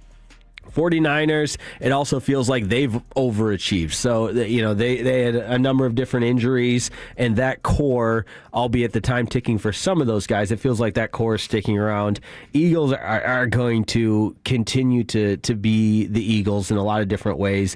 That front office is always going to do whatever it takes to make trades. They've drafted well and so on and so forth. But where I feel like the clock is really ticking is Justin Herbert and the Chargers, because for so long we've just talked about the physical tools and the throws that he does make, and he feels like that highlight tape type of quarterback where if you put on the highlight tape, you're just blown away. It's amazing what he can do with the football, but it just hasn't translated or correlated into the type of postseason success that you would expect. And I know that's different if you take the coaching side of it, because Harbaugh hasn't been there that long. But for Justin Herbert, you're just waiting and waiting and waiting for him to not even make a run, but win a playoff game. Yeah, it's just can you get one? And it's tough because you're the 7 seed, you're down your 2 best offensive linemen, you're on the road against the number 2 seed in a cold weather game in New England. It's not like we're expecting the Chargers to be the favorite to win the game. But we talk about these moments with Mahomes, who was able to go win on the road en route to a Super Bowl and get playoff wins. Josh Allen needing some more road wins, hasn't had a road playoff win yet as well, too. And it's just like, Justin, can you get your first? And if the Chargers are able to, let's say, beat New England and then go take care of Denver and go to an AFC Championship game and have 2 road playoff wins, regardless of what you think of Drake May and Bo Nix, they are the 1 and 2 seed this year in the AFC playoffs. So it would rewrite the narrative for Justin for sure. Another name, I think, yes, and let us know your thoughts at 877-881-1053, The Fan. We see Buffalo and the Rams are the only answer. I was just about to say there's a lot of answers, but I don't disagree with either of those. I don't disagree with either of those, and we'll touch on Buffalo in a second, but I did want to get to one guy in particular, and that's Sam Darnold. And the only reason I think that is Sam's career over if they don't win a road or a home divisional playoff game after the bye. No. But after what happened last year in Minnesota, then they lose the bye, that he has a horrible game in the wild card. Now he gets the bye for Seattle in the divisional. It seems like they just need to get that game so Sam can really put a stamp on, I am a good quarterback. Like, no one wants to really believe that Sam Darnold's good. I mean, the dude is 27-5 the last two or 27-6 the last 2 seasons as a starter, but he needs a playoff win. I would put Sam as a must-have in the divisional round at home after the bye. I like that perspective because I do think it's worth noting the stepping stone, if we can call it that, or at least a major step winning that game in San Francisco against the 49ers, because he was in the exact same scenario last season as the quarterback of the Minnesota Vikings on the road in a winner-take-all divisional game where he was brutal. He was terrible, and that kind of set the tone for the playoffs. And I'm not insinuating that, because they won this game and got a first-round bye, that they're going to go on to have playoff success. But that was a major first step that, when presented with the exact same scenario a year prior, he failed miserably. And, I'm not saying he lit the world on fire, winning 13-3. Defense had a big reason and a big help in that, but he got the win. Yeah, it's just the narrative around Sam Darnold after the success that he had in Minnesota, and they weren't able to get it done, ultimately losing the division to Detroit and then losing in the wild card round. I just feel like it's important for him there as well, too. And then you've got a lot of the young guys you mentioned. They don't really need a run, but they could showcase we are really legit. Drake May, Bo Nix. Trevor Lawrence is another guy that does have a playoff win under his belt over Justin Herbert and the Chargers and that crazy comeback from a couple years ago. But everyone wants to talk about Josh Allen this year without Patrick Mahomes, without Lamar Jackson, without Joe Burrow, the guys that he is in the same class as. And I just find this a little ridiculous in the sense that Josh Allen, just to give you some stats here, with quarterbacks who have had 5 or more starts in the playoffs, Allen is first in yards per game. He's first in touchdowns. Oh, he came ready. He's first in touchdown to interception ratio at 25-4. He's got the most rushing yards by a quarterback, and he's 6th in quarterback rating in NFL history. When it comes to what this guy's able to do with 5 or more starts, the Buffalo Bills have lost playoff games. I would argue there's more pressure on Sean McDermott and the Bills' defense. Josh Allen, in wins and losses, the Bills are averaging 28 points a game in the playoff. So it's not the offensive's fault. But the narrative, I get it. You're Superman. You want to hold the mantle as the best quarterback in the league. You got to get it done. But let's not pretend that the reason the Bills are not winning playoff games is because it's not Josh Allen. The only reason they're able to be in the playoff games is because of Josh Allen. So I'm having a hard time buying into the narrative that Josh has to prove anything to us, but I get it. You're 0-4 on the road. You got to get it done. I think a win against Jacksonville is huge, but I'm not loving the narrative around that. Yeah, I appreciate this exercise because as a Jared Goff defender, I take this exercise and this approach often where, hold on, a team can lose a game and it not be, fire, get rid of the quarterback, we can't win with him. You can look, there's different ways to evaluate each individual's play. The quarterback obviously being the easiest, but it's an 11-person game, offense and defense, 3 phases, offense, defense, and special teams. There's a lot that goes into winning important football. To your point, you've got the stats to back him up. Josh Allen has not been the reason Buffalo hasn't moved on. And you can't even say that because they've won. They just haven't gotten to the ultimate Yeah, he prize. has the most wins of a quarterback that's never made the Super Bowl. He has 7 playoff wins. And you're right. In a sport that is the most team-centric sport out there, special teams, you need so many moving parts, offensive linemen, blocking, pass catchers. We always bring it down, I get it, to one guy. And if that guy doesn't get it done, your friend Ryan Clark, who you had a soundbite on earlier, was like, if Buffalo doesn't win this game, it's on Josh. And I'm like, what if Josh throws for 350 and 4 touchdowns? Yeah, declaring that before the kickoff. Before the game is a little goofy. So, and I get it. McDermott has not won a road playoff game either. So Buffalo does need to win. But Jacksonville is coming in 8 straight wins. Trevor Lawrence is playing the best football of his career. Liam Cohen's turned them around. Bills are favored by 1.5 points, but this is a road playoff game. It's hard to do. So I feel like the Jaguars should be the favorite to win that game. And if Buffalo does win, it's great for the Bills. But if they lose to a team that could easily go to the Super Bowl again, I have a hard time blaming Josh Allen for that. Unless he goes and throws 4 picks and has the worst game of his career. it's going to be. I'm going to defend Josh Allen. Yeah, from the 817, I think it's a good point. The Jags should win that game, but at any point in time, Josh Allen can become Superman and win the game all by himself. Which again, I don't disagree with that from the 817, but it's also such a tall ask to be like, hey, no pressure, Josh Allen. Just go be Superman, win the game for us, and we'll move on. And everything will be just fine. But a couple other fan texts coming in here at 877-881-1053 from the 469. I think the Patriots only played 3 games against teams with a winning record, and they won 1. Drake May needs to prove that he can beat a team with an above 500 record. I think that's a good point, but I'm going to use my argument of the clock that's not guaranteed. Drake May, I think we have a lot of future football left for him. Yeah, year 2, Mike Vrabel, first year as a head coach. They take the division from Buffalo, who's owned the AFC East the last 6 years, and they get to host a playoff game. But this is a narrative. It feels like this playoff without Mahomes, who's just dominated for the last 8 years, really. It is a narrative playoff. Can Justin Herbert get it done? Can Josh Allen win a road playoff game? Can the young guys, Bo Nix, Drake May, prove they're legit? Can Sam Darnold get over the hump? And then you've got the same guys with Brock Purdy, been to a Super Bowl. Jalen Hurts, been to a Super Bowl. And so Matthew Stafford, been to a Super Bowl. So the NFC has kind of got a lot of those guys that are looking to get back and secure one if you're the 49ers to finally win one, or the Eagles go back-to-back. Where the AFC, Aaron Rodgers is, I think, the only guy that has won a Super Bowl that's right.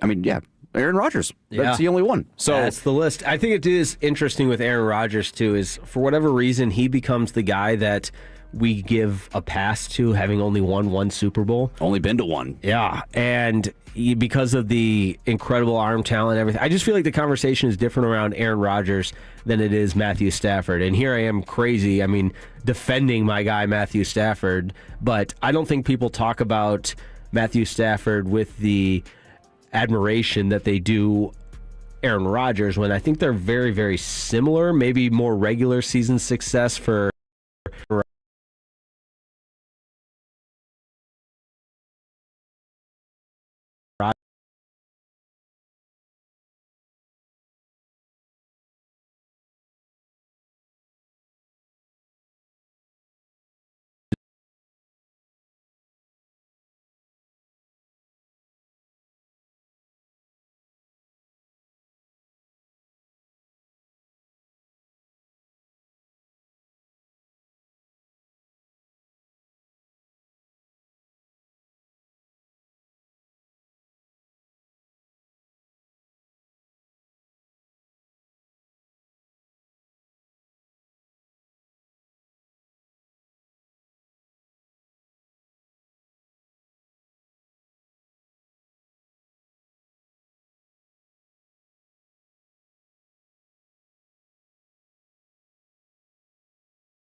Good coaches take their players that they have. They've got an identity. They take their players and they fit their players into the model that fits what they do well. Well, the search is on for a new Cowboys defensive coordinator. Our fan insiders have you covered with the latest interviews and insight on each candidate. That's why you, Tolo, turn it on and leave it on. Your home of the Cowboys. 105.3 The Fan.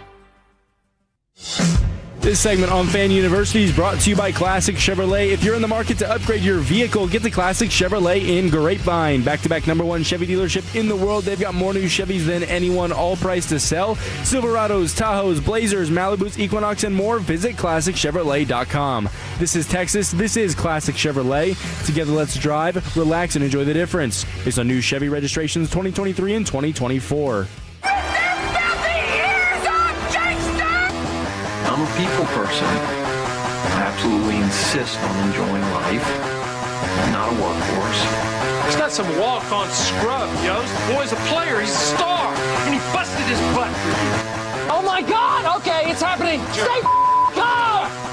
Now it's the first Jake break in some time. Jake Reedman alongside Brennan Baxter and Jacob Ray on Fan University. I don't think we've ever done a Jake break on Fan University. So, Brennan Baxter, you are in for a treat. First time, man. Can't wait. You never forget your first. No. Man. All right, buckle up because here's how the Jake break works. And maybe Tolo's out there. It's the first time you've heard of Jake break. It's very simple.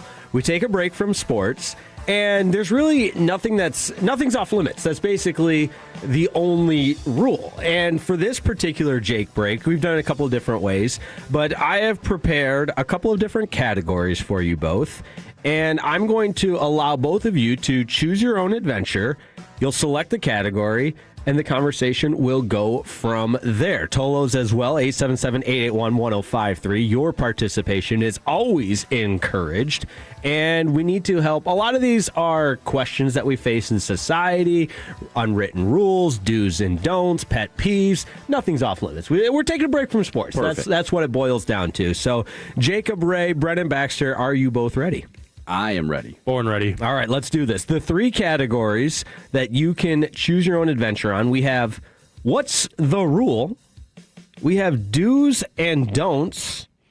And we have Life Advice. But before we go any further, got to give a shout out to the 903. Says, about to roll out of work. I need to hear a Dallas Stars from the great Jake Reitma. And here it is for you. The Stars getting ready to take on the Sharks at 3 o'clock at the Shark Tank in San Jose. Dallas Stars! Fired up for that. Got some great depth scoring in their last game against the Washington Capitals. Finally ended that 6-game losing streak, but it starts today, a 2-game winning streak. There we go. All right, back to the Jake break. Choose your own adventure. Brennan Baxter, which category would you like? I am going to do What's the Rule? What's the rule? How do we play this one out? This scenario happened to a good friend of mine, my future brother-in-law.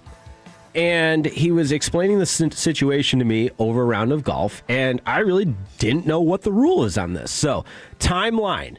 We're playing golf a few days after Christmas. He received a Venmo request from someone he went out with for drinks the day before Thanksgiving and received that Venmo request on Christmas. Okay. What's the rule? Now, more background. He did owe that person X amount of money, whatever it is, for a couple rounds of drinks. But how long? What's the rule on Venmo requesting someone and the timeline to which you no longer have the ability to Venmo request? Because he was a little turned off of that. Okay, 1 month, especially on Christmas Day. Yes, I think the holidays make it kind of weird. That's not the rule. You can't do that. I would say if it's like $300 or something, like if you had an absolute bender and you were out all night buying shots. But don't you do that the next day? You're like, whoa, that was crazy. Like, whoa, my bank account's in the negatives. You Venmo. But yeah, I think within like max 5 days. Like you got to do it within the week. You Venmo requests, if they're ignoring Hold on, 5 5 days or a week. What's the rule? That's not the same. 5 business days. if you Venmo requested them and they're not getting back to you, that's one thing. If you just go a whole week and don't send a request, man, I'm already moving on. Like Right. I've got other stuff to take care of. I'm going to say 5 business days. Is 5 the rule. business days. I kind of like that. If you're Venmo requesting someone, but I also have. I'll get to my response after. So, Brennan Baxter, I love it. The rule is 5 business days. Jacob Ray, what's the rule? See, I'm more like 3 business days or just 3 regular days, I think. I mean, if it's that much money that you're willing to wait a month, that you need that, because from what it sounds like to me, this guy spent too much money on Christmas and was like, oh crap. Now is when I would like some money back. Oh, and the person that was requesting. Yes, yes. So it's okay, exactly. At that point, you've waited a little too long. And for me personally, I was raised like you don't ever mess with somebody else's money. Like, money's money. It can cause too many issues. So, like, after 3 days, I'd probably be, like, kind of on your ass. Like, dude, give me my money. Like, what are we doing? Like, you've had enough time. Like give me my money. So, yeah, 3 days. Was it? Oh, sorry. No, go was ahead. it communicated at all the night before? Like, hey, are you going to Venmo me? Or was it like, man, what a great night. I'll see you tomorrow. Yeah, that's what we said because we're playing golf and he's like, dude, I need your advice on this. And I was like, dude, let's just play some golf, man. I don't need it. And it was just an interesting conversation because it was a couple days after and he's like, yeah, just hit me with a Venmo request on Christmas. I'm like, bro, like, come on. So, but you know, like I always do, I always find some weird way to turn the conversation. And I said, well, you know, if you did owe him money, why didn't you just initiate the Venmo and pay him right away? That's what I would have done. No, of course, I'm talking a little bit of smack. But I do think on the other end of it, I'm not saying this is going to sound like, oh, I do everything right. It's always way to go, Jake. But if somebody pays for my tab, I hate that feeling. If it's agreed upon that, hey, we're splitting this, it's just I'm putting it on my credit card so the person doesn't have to bring out 6 different tabs or whatever. I can say I make a conscious effort to initiate the Venmo payment so that they're not having to request me. And on the flip side, I give the person about 24 hours and then I'm like, all right, you haven't paid me. Here's the request. We've got a lot of honorable people in the chat, too, which I appreciate. From the 512, should have to wait to request. 469, why wait for the request? So 817, I'd say the rule is based on the amount of money. So yeah, that's kind of what I'm thinking too. Like I don't really at $20. Like if I bought you a cocktail, I'm not really concerned with you sending that over to me if I never asked you about it. It's not, so. But yeah, you should take care of your debts. I agree. I do think it was to the point where the ask and the timeline combination did not justify the amount. And you factor in the holidays. I'm on the brother-in-law's side 100% here. I would just text Merry Christmas, like, hey, you're welcome, happy holidays, whatever it is. Like, here's my present to you. Enjoy the free drinks. All right, that is our first one down. Anything to add, Jacob Ray? No, I think you guys hit the nail on the head. I think at that point you just stomach the money and deal with it. I don't know. Money's not that important. Yeah, it's only money. I mean, it's only this guy's. I mean, what if he couldn't buy his daughter a Christmas present? I mean, he clearly wasn't too stuck up about it because he waited a month. Very great point. Okay, did we cover all of the responses? I think we got most of the texts here, which I do appreciate at 877-881-1053. Participating in our Jake break here on a little Saturday afternoon, Fan University, taking a break from sports. Jacob Ray, it is now your choice. Choose your own adventure. What's the rule? Do's and don'ts or life advice? Ooh. Let's go do's and don'ts. Yes. Ding, ding, ding. That was the one I was hoping you were going to choose because I've done a lot of traveling over the last several weeks. West Virginia to see my fiance, California to see her family, Chicago to watch my Lions beat your Bears. A lot of airport travel. And now I'm not the most qualified, but I do feel I can facilitate a conversation on do's and don'ts of airport travel. My father's a pilot, so that is right in my realm here. Oh, then that's what we're going to start with, because I did have this happen on an American Airlines flight to...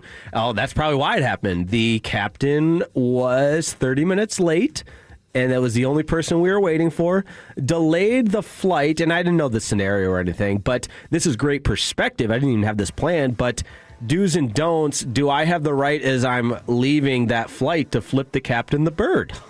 So I will say this: don't necessarily think it's that captain's fault, because there's a lot of different scenarios. Like the captain that should have flown your flight could have timed out on his previous flight that got delayed, and this was a guy that was coming to cover his ass. So this guy may have done you a favor. I think if anybody deserves the bird, it's probably scheduling. My dad complains about scheduling more than anything else. I need to talk to your pops, because if I ever have the green light to give anybody the bird in airport travel, I'm taking full advantage. Yeah, I think you absolutely should. It's ridiculous. It gets so out of hand. Everybody's like overly rude in airport travel as well. I don't get it. No, I really don't either. But I also, solo travel versus traveling with people, completely different. Again, I didn't write the book on solo travel by any means. I've done it enough. TSA pre-check. I know if I'm checking my bag, this is my routine. If I'm checking golf clubs, this is my routine. If it's just a carry-on, this is my routine. But do's and don'ts of airport travel: when the plane lands and the seatbelt sign is turned off, is it an egregious offense to stand up and take over the aisle, knowing full well you're just going to be standing there? Because I've heard the argument is, hey, I got to stretch my legs, I'm not going anywhere. Brennan Baxter, what say you? Yeah, have some patience. Yes, right. Thank you. Just sit for a second. We're all going to get off the plane. It drives me crazy. And I was actually on a flight back from Miami, and I had people get up and like move forward quickly. Now maybe they had a connecting flight, but it just seemed like they were trying to get to the front of the plane. It didn't seem like they were in much of a rush to really go to another flight. Just relax a little bit. You just landed. You made it home or to your plane. Just take a chill pill and wait 10 minutes. Yeah, I see. I'm kind of back and forth on this a little bit, because I used to, like, the people that ran to the front of the plane, I used to give them the benefit of the doubt, but you see the person that sprinted to the head of the plane sitting at a Chick-fil-A a few too many times. Right, it's like, exactly. Dude, that's what I'm saying. That's when you can give them the bird. Yeah, like, what are we doing? So I don't have an issue necessarily with people standing up in the aisles, because it prevents people from just bulldozing to the front of the plane. Oh, that's like a lead blocker kind of thing. Exactly. But at the same time, I'm a window seat guy. So, okay. I mean, they're like, standing up in the aisle is not really an option for me. I like to be the dominant, because I've got a very strong bladder. I'm proud of that. I'm not really an airplane peer unless, duty calls. I love me a window seat. But, yeah, I think I hate the people that run towards the front of the plane more than I hate the people that stand in the aisle. So I'm going to go do. Well, and I'm talking about, like, if they run to the front more. Mm-hmm, I'm not necessarily saying, like, if you've like been sitting for 5 hours or something, like, dude, your leg's numb. Like, I get it. But if you're trying to move in people's way, it just. I also thought of like ways to improve. There needs to be like. It could be so simple where the flight attendants, we can't call them stewardess anymore, right? That's offensive. Flight attendants, not stewardess, whatever it is. If you have a connecting flight and need to rush to the front, everybody with a brain can justify that, right? I have the simplest idea, and instead of, I just don't understand why this hasn't been adopted yet. That flight attendant, it can be communicated, because obviously every single connecting flight, you're on a first flight before, you can communicate, press your little flight attendant button and say, hey, I've got a connecting flight, it's close, and that flight attendant hands you a yellow tag or something that denotes you as a connecting airport needing to rush to the front, and that just takes everything out of consideration. It justifies the person running up there saying, oh shoot, they've got a connecting flight. Why hasn't that been adopted by a major airline, and did I just give out the most $1 million idea for free on the radio? We should make it like a roller coaster where unless you have a connecting flight, your seatbelt stays locked. Yeah, that and it unlocks in order. Or like a fast pass of hey, and then you hold that up with your carry-on, and as you're passing everybody, it's not a big deal. Oh, he's got the yellow tag. He's got to get to his next flight. I love that idea.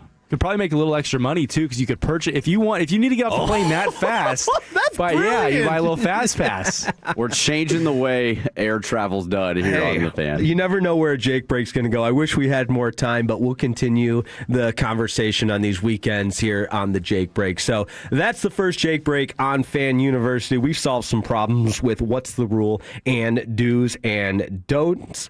Brendan Baxter, what do we got coming up next? Tomorrow's headlines today is next on the Fan. Take us with you where...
This is the exclusive home of Dallas Cowboys football. KRLD-FM and HD1 Dallas-Fort Worth. Let's go, Cowboys. An Odyssey sports station. Driven by our D&M Leasing Studios, it's your college football fix. Welcome to Fan University on 105.3 The Fan. Hour 4 of Fan University here on 105.3 The Fan. I'm Brennan Baxter alongside Jake Riepma and Jacob Ray. That was always an icebreaker for me, is my real name. And everyone, it's got to be Jacob. No, it's just Jake. Just Jake. Yeah, just the driver's Jake. license and everything. Tomorrow's headlines today. What is going to happen today in the world of sports that will be tomorrow's main headlines? Jacob Ray, I want to go to you first with this one. Oh, boy. What is going to be tomorrow's headline for the Packers-Bears game tonight? I think it's going to be just the Bears defense. I don't have a lot of faith. Chicago Tribune, Bears defense. Yeah, I really don't. I mean, Jordan Love, now the last time we saw him was Toyotathon Jordan Love, and we all know what happens during Toyotathon. But I mean, it's going to come down to which quarterback can be the most clutch, and it's going to come down to the red zone, because for some reason, the Bears' defense is only good inside the 20-yard line, or if the Packers quarterback throws a hospital ball that somehow gets tipped and picked off.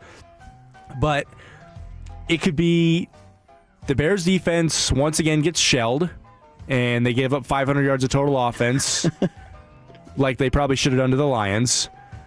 Or it's going to be the Bears with their 7th comeback win of the season, and Caleb Williams leads his 7th game-winning drive in the snow, and he trademarks the nickname Iceman.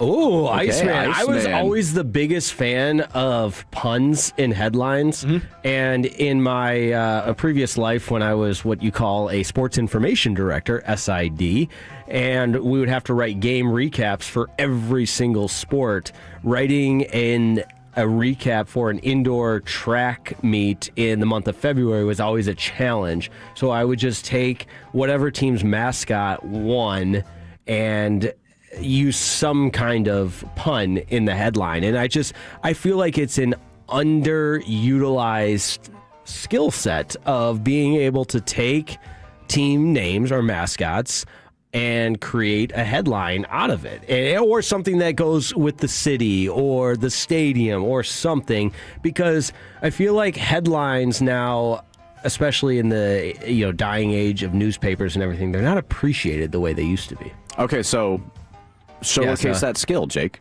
All right, so we got the Bears, we got the Packers. You set yourself up for this, man. I sure did.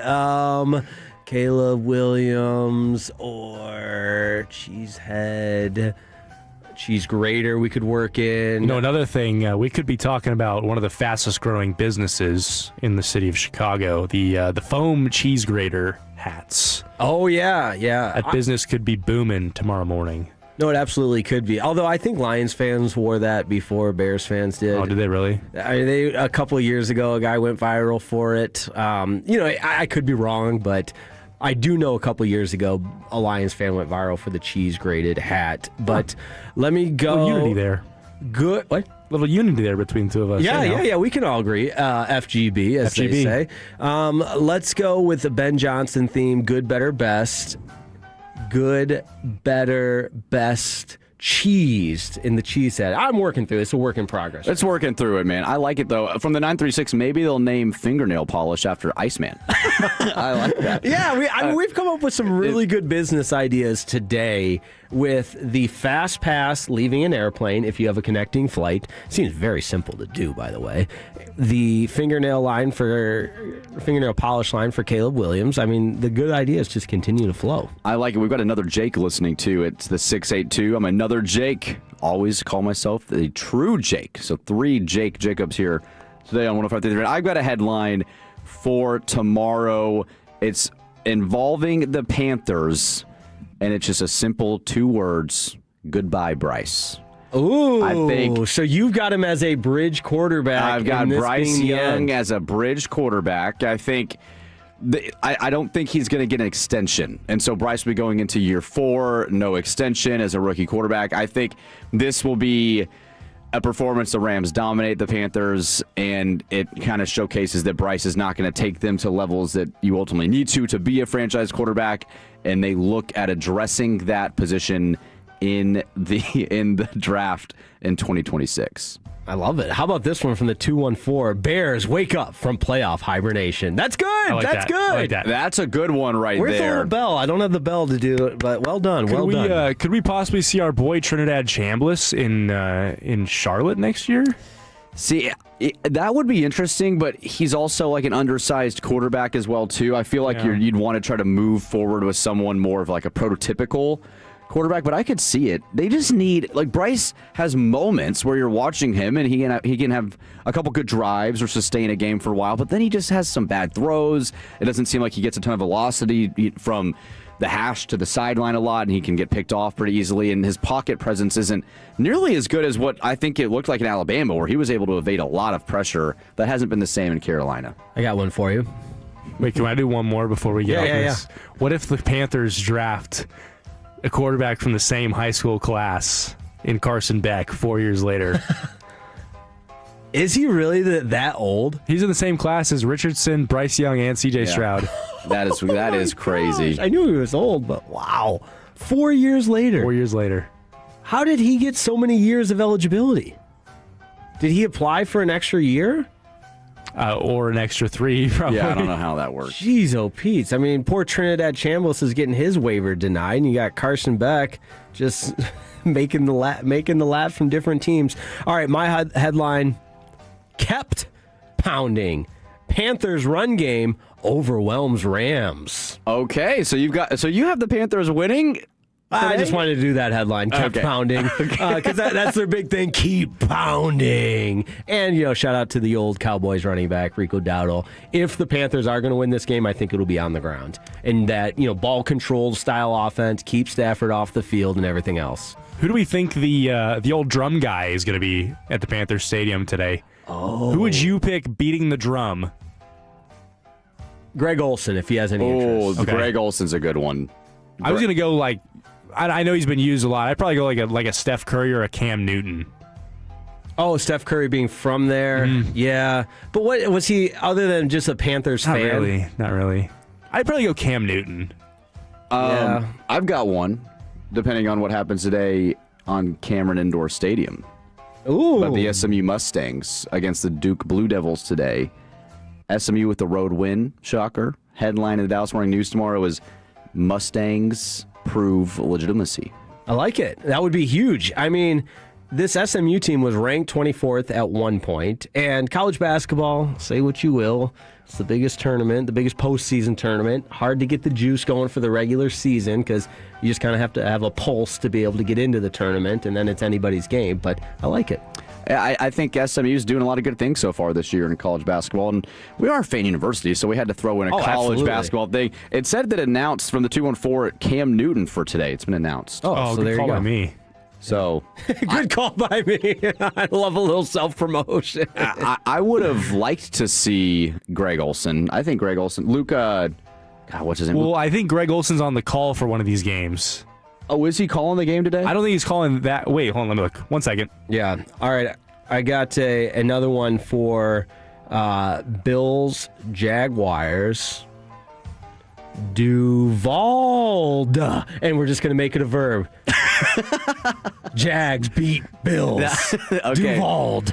So that would be a good one, Duvalde. I like that. Joe Davis and Greg Olsen on the call for the Panthers game. All right. So that would have worked out perfectly. Yeah. It could have been his pregame routine. Can I say something that might be controversial? I don't know, but I love Greg Olsen as a commentator. He might be my favorite. Yeah. He was the top guy at Fox, but he got bumped for Brady. I know. He's phenomenal. Joe Davis is good, too. I love him during the World Series, obviously, too. But I agree. I think they're my favorite Fox commentators. Chris Collinsworth is up there for me, but I do think that Greg might be number 2, maybe number 1. You are Chris Collinsworth. I'm a big Chris defender. Collinsworth Now, guy. Here's a guy. I love Chris Collinsworth, man. Pause, think of something to say. I tell you what, there is no doubt about it. That was good. But yeah, we'll see. From the 936, Panthers have been spoilers all year. Makes 0 sense, and Rams should win by 10+ on papers, but Panthers have done this all year. So we'll see. Hold on, though. We promised some more audio, and I'm putting Jacob Ray on the spot here. And we've talked a lot of NFL playoffs. I wish the Cowboys were a part of it. They're not. We've talked about this coaching carousel, but we have not talked about the Panthers playoff song, because here's another reason. Here's another reason I'm rooting for the Panthers. You got the playoff song for me? How can you not get on board with the Carolina Panthers after hearing this? What up, party people? Congratulations to your Carolina Panthers, the NFC South champions. And I got a question. Are y'all ready to prove everybody wrong? Everybody that's hating and saying that it can't be done? Well, you the fans took this song and put it on the map. Now it's time to put the Panthers on the map. Spend $150,000 on a football team. Wait a minute, that's not enough to buy a team. Spend $150,000 on a tricked out Porsche. Wait, what? Minnesota, it snows too much. Build me a tennis court outside my house, but the HOA's gonna make me tear it down. Might get me some Panthers season ticks. Just might get a tiny home in the sticks. I get some Reese's peanut butter cups. Heck no, I ain't sharing, I'ma eat them all up. Might get me a plane and fly to Spain, except I don't even know how to fly a plane. Scratch that, I'ma get me a big old bus. One big enough for all of us, a double dutch. Come on, Carolina, it's time to get down. Stand up, Charlotte, cause this is your town. If you had I wish I was going to the Panthers game today. This is making me want to run through a brick wall. I'm a Panther fan now. I take back everything I said. Bryce Young, you're going to get it done. Panthers are the Super Bowl. Come on, party people. I mean, we need more of these anthems. The Seth the Flow with the Colts anthems. Yeah, this is our Colts. Yeah. This is our team. We love you. I mean, until he was wishing harm on Aaron Rodgers, Seth the Flow had a good run.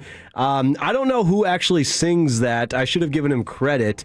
But the party people line to open it up and the beats combined with the sick flow, like it checked every box for me. Is that going to be playing in the stadium, you think, just right before kickoff, get it going? And get me going, that's for sure. More than Cam Newton pounding the drum. For sure. From the 469, Joe Davis doesn't do the World Series, Joe Buck does. Joe Buck did used to do the World Series until he left for ESPN, so Joe Davis has taken over. But that's confusing. Two Joes knocking that out. Shout out 469 there. Headlines from the Chargers-Patriots game for you. Oh. I know this will maybe more be a Monday headline because that game's tomorrow night, but you got one for that game? I do. May for real? Patriots dominate Chargers. Okay, so you like the Patriots in that game, dominating them too. You just like the Patriots, man. They got a 21-0 against the Bills, end up losing that game, but they get off to fast starts. I mean, that team, the Dolphins, they crushed. Yeah, and so I could definitely see that happening for sure. Jacob Ray, I've got one more for you I want to throw to you. Steelers Texans, because it's a Monday night headline. Give me a headline for Aaron Rodgers. Ooh. So long, old man. Texans end Aaron Rodgers' life. I'm kind of going there, too. They end his life. Yeah, set the flow. Texans sack the Steelers' hopes. Rodgers. This is one of the best segments. Rodgers' magic runs out. This is hard. Writing headlines is so hard. We, the school I wrote for, always played the Tiffin Dragons, and I loved that game because anytime they won, it was Timberwolves tame the Dragons. That's easy. That's cool. Right, it's easy. It's easy. Headline from the 817: Patriots Chargers play football. Yeah, that's true. The art of writing headlines is would be very challenging. Very challenging. I could definitely see that. Well, hey, coming up next at 12:20, we are going to let you know who our Super Bowl picks are going to be here on Fan University. Our goal is to have you winning every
in a car or truck wreck. Call Frankel first, 214 or 817-333-3333. With Frankel and Frankel, there is never an out-of-pocket cost. They only get paid when you win. Frankel and Frankel, the go-to car and truck wreck attorneys in Dallas.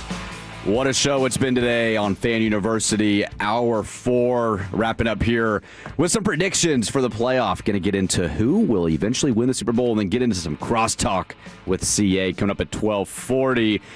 Man, what a show. It's been good to be back, Jake. Here yeah, back Fan in the University. saddle a little bit. Just like riding a bike, guys, you know? But no, I appreciate everybody kind of letting me get back into the swing of things and run my mouth a little bit. We were joking that I feel like the most engaged I've been all day was when we weren't talking sports with the Jake break, and that happens from time to time because I'm passionate about the timeline of Venmo charges and airport do's and don'ts. There you go. That's great, man. Well, the playoffs are kicking off here in a few hours, so it is prediction time here on Fan University.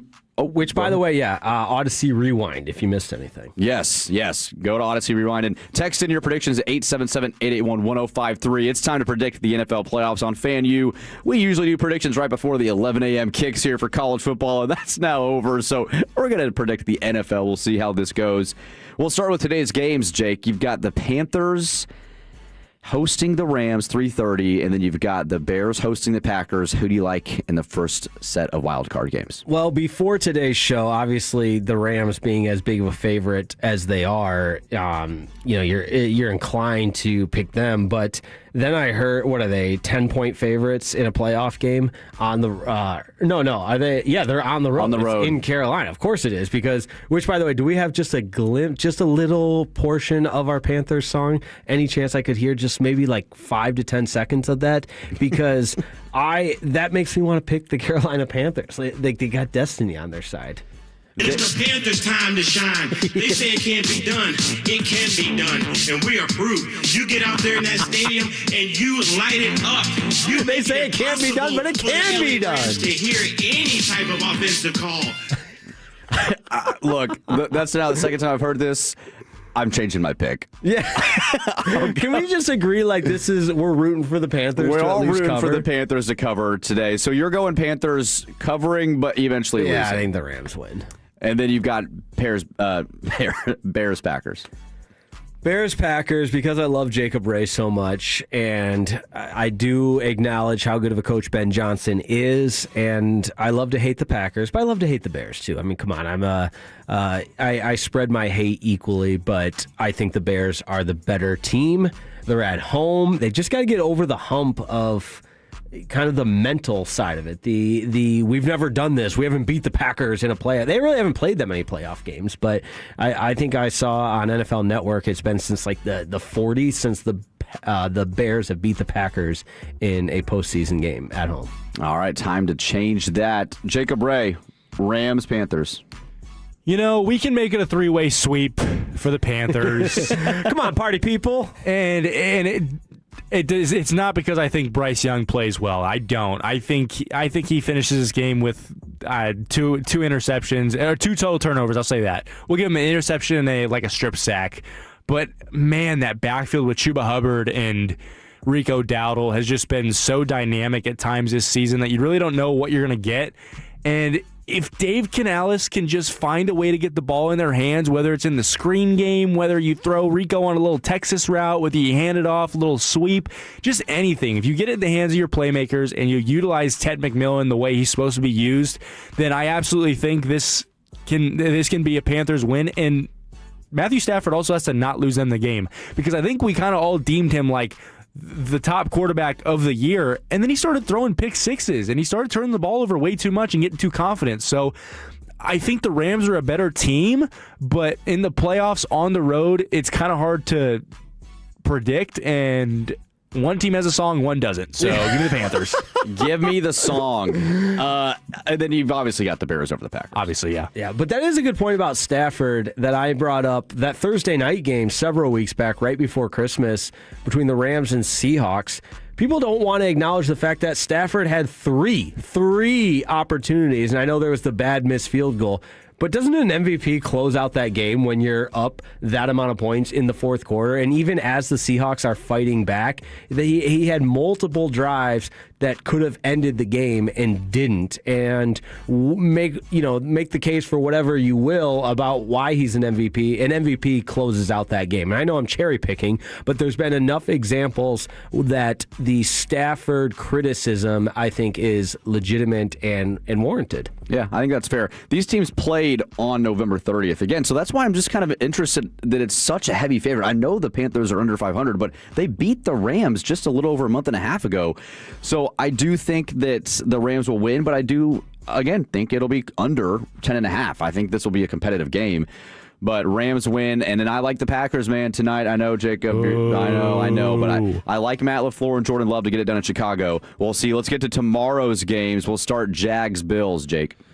Give me Josh Allen, best player on the field. The Jags, great story, trending in the right direction. All that can be true. Not ready to get over into the different category of postseason wins quite yet. And I'm going off of that not by statistics on the field and recent sample sizes and everything else that you would use to justify that type of opinion. I'm going off of purely Superman and Josh Allen. So Bills fans and everybody else, Josh Allen, don't let me down. I agree with Jake there. I think that Sean McDermott and Josh Allen yet to win a road playoff game. The Bills have not won a road playoff game since the 90s. I think they break that streak, get it done in Jacksonville. Jacob? I know this player is not currently playing, but the Jags just went all in when they traded their first-round pick this year to go get Travis Hunter. And I think that was such a big move by the franchise to signify that, hey, we're here. We've got the team to do it. And to be completely honest with you, I think the Jacksonville Jaguars have the better coach. I think Liam Cohen has that team more under control, and I think Sean McDermott, not that he doesn't have his team under control, but I think he's kind of hoping for some things to swing his way so that he can put Josh Allen in a position to be Superman, right?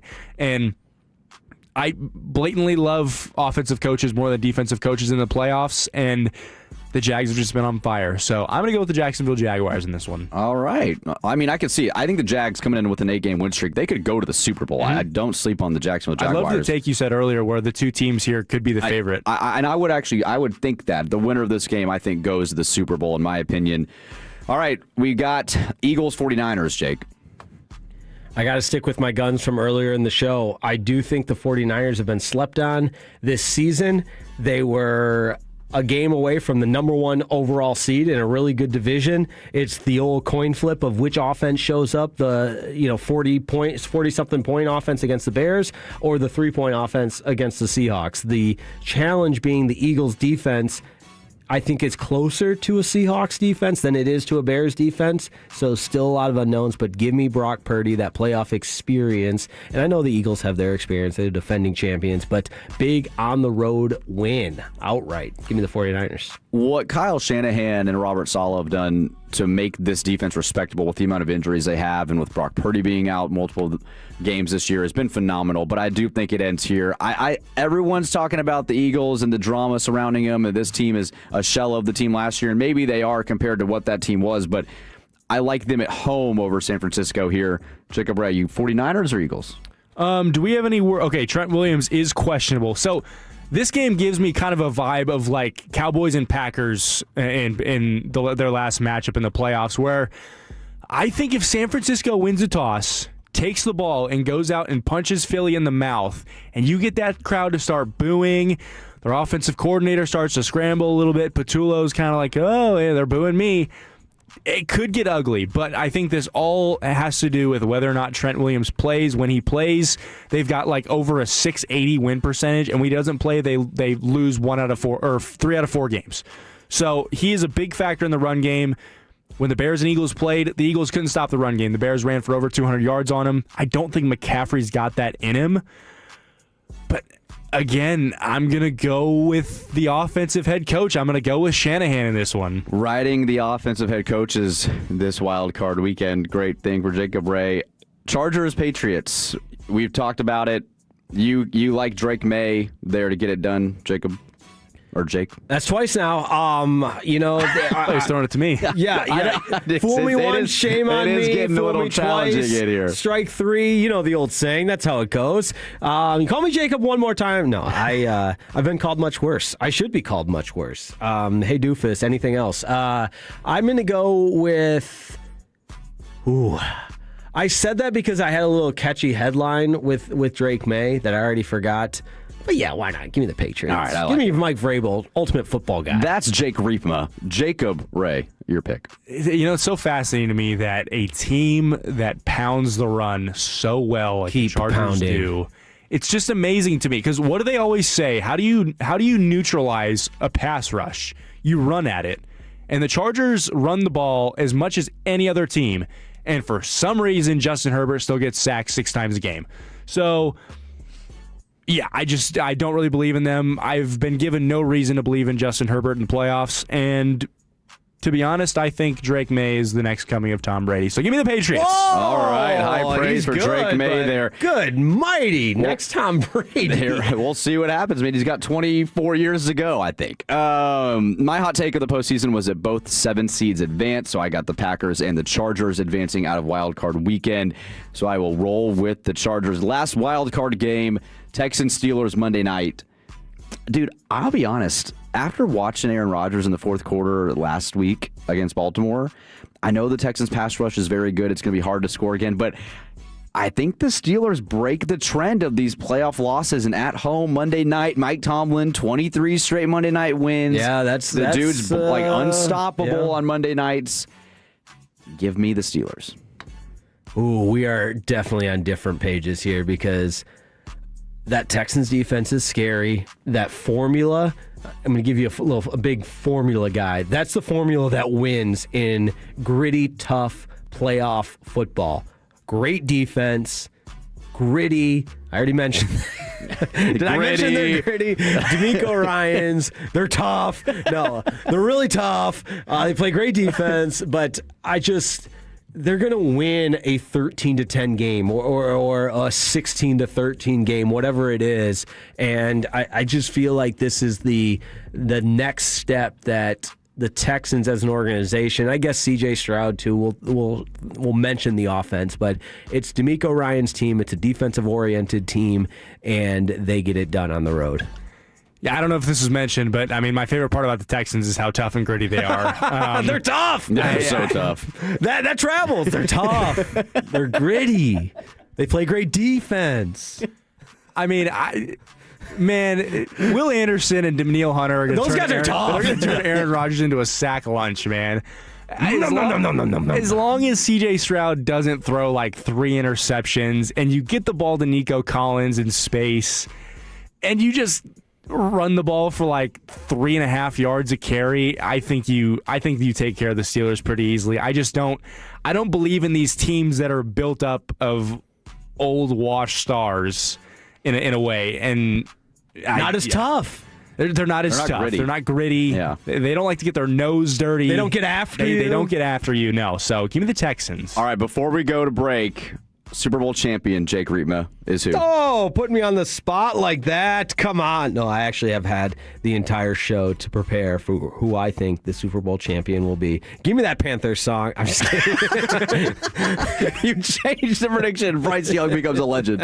All right, no, listen, you're going to maybe love this or hate it if you believe in Jinx. It's got to be the Buffalo Bills. It's got to be Josh Allen. I wish they had a better roster around them, but if not now, then I'm just afraid of what we're going to be talking about for years and years when it comes to Josh Allen, so it's got to be now.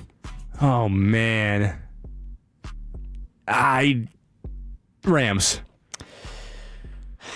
For no other reason besides I think Matthew Stafford and Sean McVay are the handsomest head coach and quarterback duo ever. I'll tell you what they're not. Tough. Gritty. They're gritty. Jake. Well, we thought Stafford was dead over the offseason, so you could argue he's tough. He is a tough cookie. Yeah, he has to put up with Kelly Stafford. He does. So That's hard to do. Would make anybody tough. Do you think if he gets MVP votes, do you think she's going to make the AP regret voting for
4,300 publicly traded companies on the U.S. stock exchange. But there are an estimated 33 million companies in the U.S. Hi, I'm Jeff Jr., founder of Trajan Wealth. The average investor is missing out on over 99% of the investment opportunity that's happening in this beautiful country until now. True portfolio strength is found beyond the confines of the S&P 500, investing in promising companies before they go public. Private real estate, infrastructure, world-changing technologies. This is called the endowment model. The endowment model has historically outperformed the traditional model of just stocks and bonds. If you're an accredited investor and want more from your investments, it's time to think beyond just stocks and bonds. Call Trajan today, 469-579-3500. That's 469-579-3500. Advisory services offered through Trajan Wealth, LLC, an SEC-registered investment advisor. See website for details. This is the